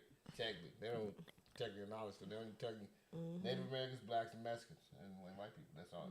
Yeah. They don't do Chinese or Japanese. Like when you, I mean, we will talk about this another time, but like we'll talk about it another time. But anyway, yeah. So what's the final verdict here? Is this an example of how black women are vilified? Definitely. Yes, definitely. We saw those two just do it right there. In many different ways. And he contributed to the foolishness. Yeah. Because he asked them the question first. He knew exactly what I'm going to ask them two first to get them fired up. And then we're going to get right into it. And you know, another thing I noticed that he said, let's stay on topic when a black woman was speaking. When you had these other women speaking a bunch of nonsense, I ain't hear him say, let's stay on topic. Now, one get goddamn on time. Darn it, they was about to get fired up. Yeah, he knew he was about to get a little spicy in there. So like, nah, bro. Them down a little bit. No, you let the white women get off. Yeah. I think the black women did pretty okay despite the antagonism, honestly. Because they in the wrong side of town, in the wrong side of the city, a lot worse would have happened on would on have. Screen, you heard me over here. So. I ain't no politician though. I ain't trying to be. Okay. All right. It's been dope, y'all. It's been hard thinking of the Chicago Black Delegates. We'll catch you on the flip side. Okay. All right. So that's all 3 conversations, y'all. I hope y'all enjoyed the show. You know what I'm saying? And y'all got any? Do y'all have something coming up? You know, in the future, or anything like that? No, man. I'm always here. Okay. Yeah. Lee, I told you, Lee, you gotta start. You gotta get them poems out there. You gotta get fired up for something. I got you gotta link you up with a white girl or something. Give her a little spoken word before we start the show. Let her bless them with a little bit of spoken word. Listen, yeah, I ain't got it right now. I ain't got it right now. Nah, that's what I'm saying. We gotta get like one of them Latina girls to talk some shit or something to get you fired up. I know you lying. I mean, I like Latina girls. What we talking about? All right. I don't mean like that, but I'm just saying, like, Yeah. But no, I can't think of nothing right now. You good? Okay. All right, it's all good. But as far as us, like I told y'all in the beginning of the show, we got some videos lined up, gonna be presented to y'all this coming week. And ain't much else to really talk about too much. So we're gonna go ahead and finish this. I lost my train of thought. We're gonna go ahead and close this one out, and we'll catch you on the flip side. By the way, they're gonna call you a misogynist, and they're gonna call you a pick-me. Okay? I know you. In the comment section. What? Oh, what? After that Cynthia G stuff with this, they said, "Oh no, this girl, she did not side with us killing all the boys." Really? That's insane. Like, that's no. the comment section you was talking about. No, that's a real thing. Is it because I didn't side with the woman who wanted to eradicate black babies? Look, they can call me whatever the fuck. I don't care. Me and my woman almost got into a heated conversation because we watched it. All right, hey, cut it off, man. We done talking. She was about to respond wrongly. It was about to be a problem. I'm like, look, man. I said, if you don't, get your thoughts collectively positive. No, that is crazy. Her solution to that problem. I mean, if somebody called me up, they got a skewed perception on reality because I am far from a pick me. I do the picking.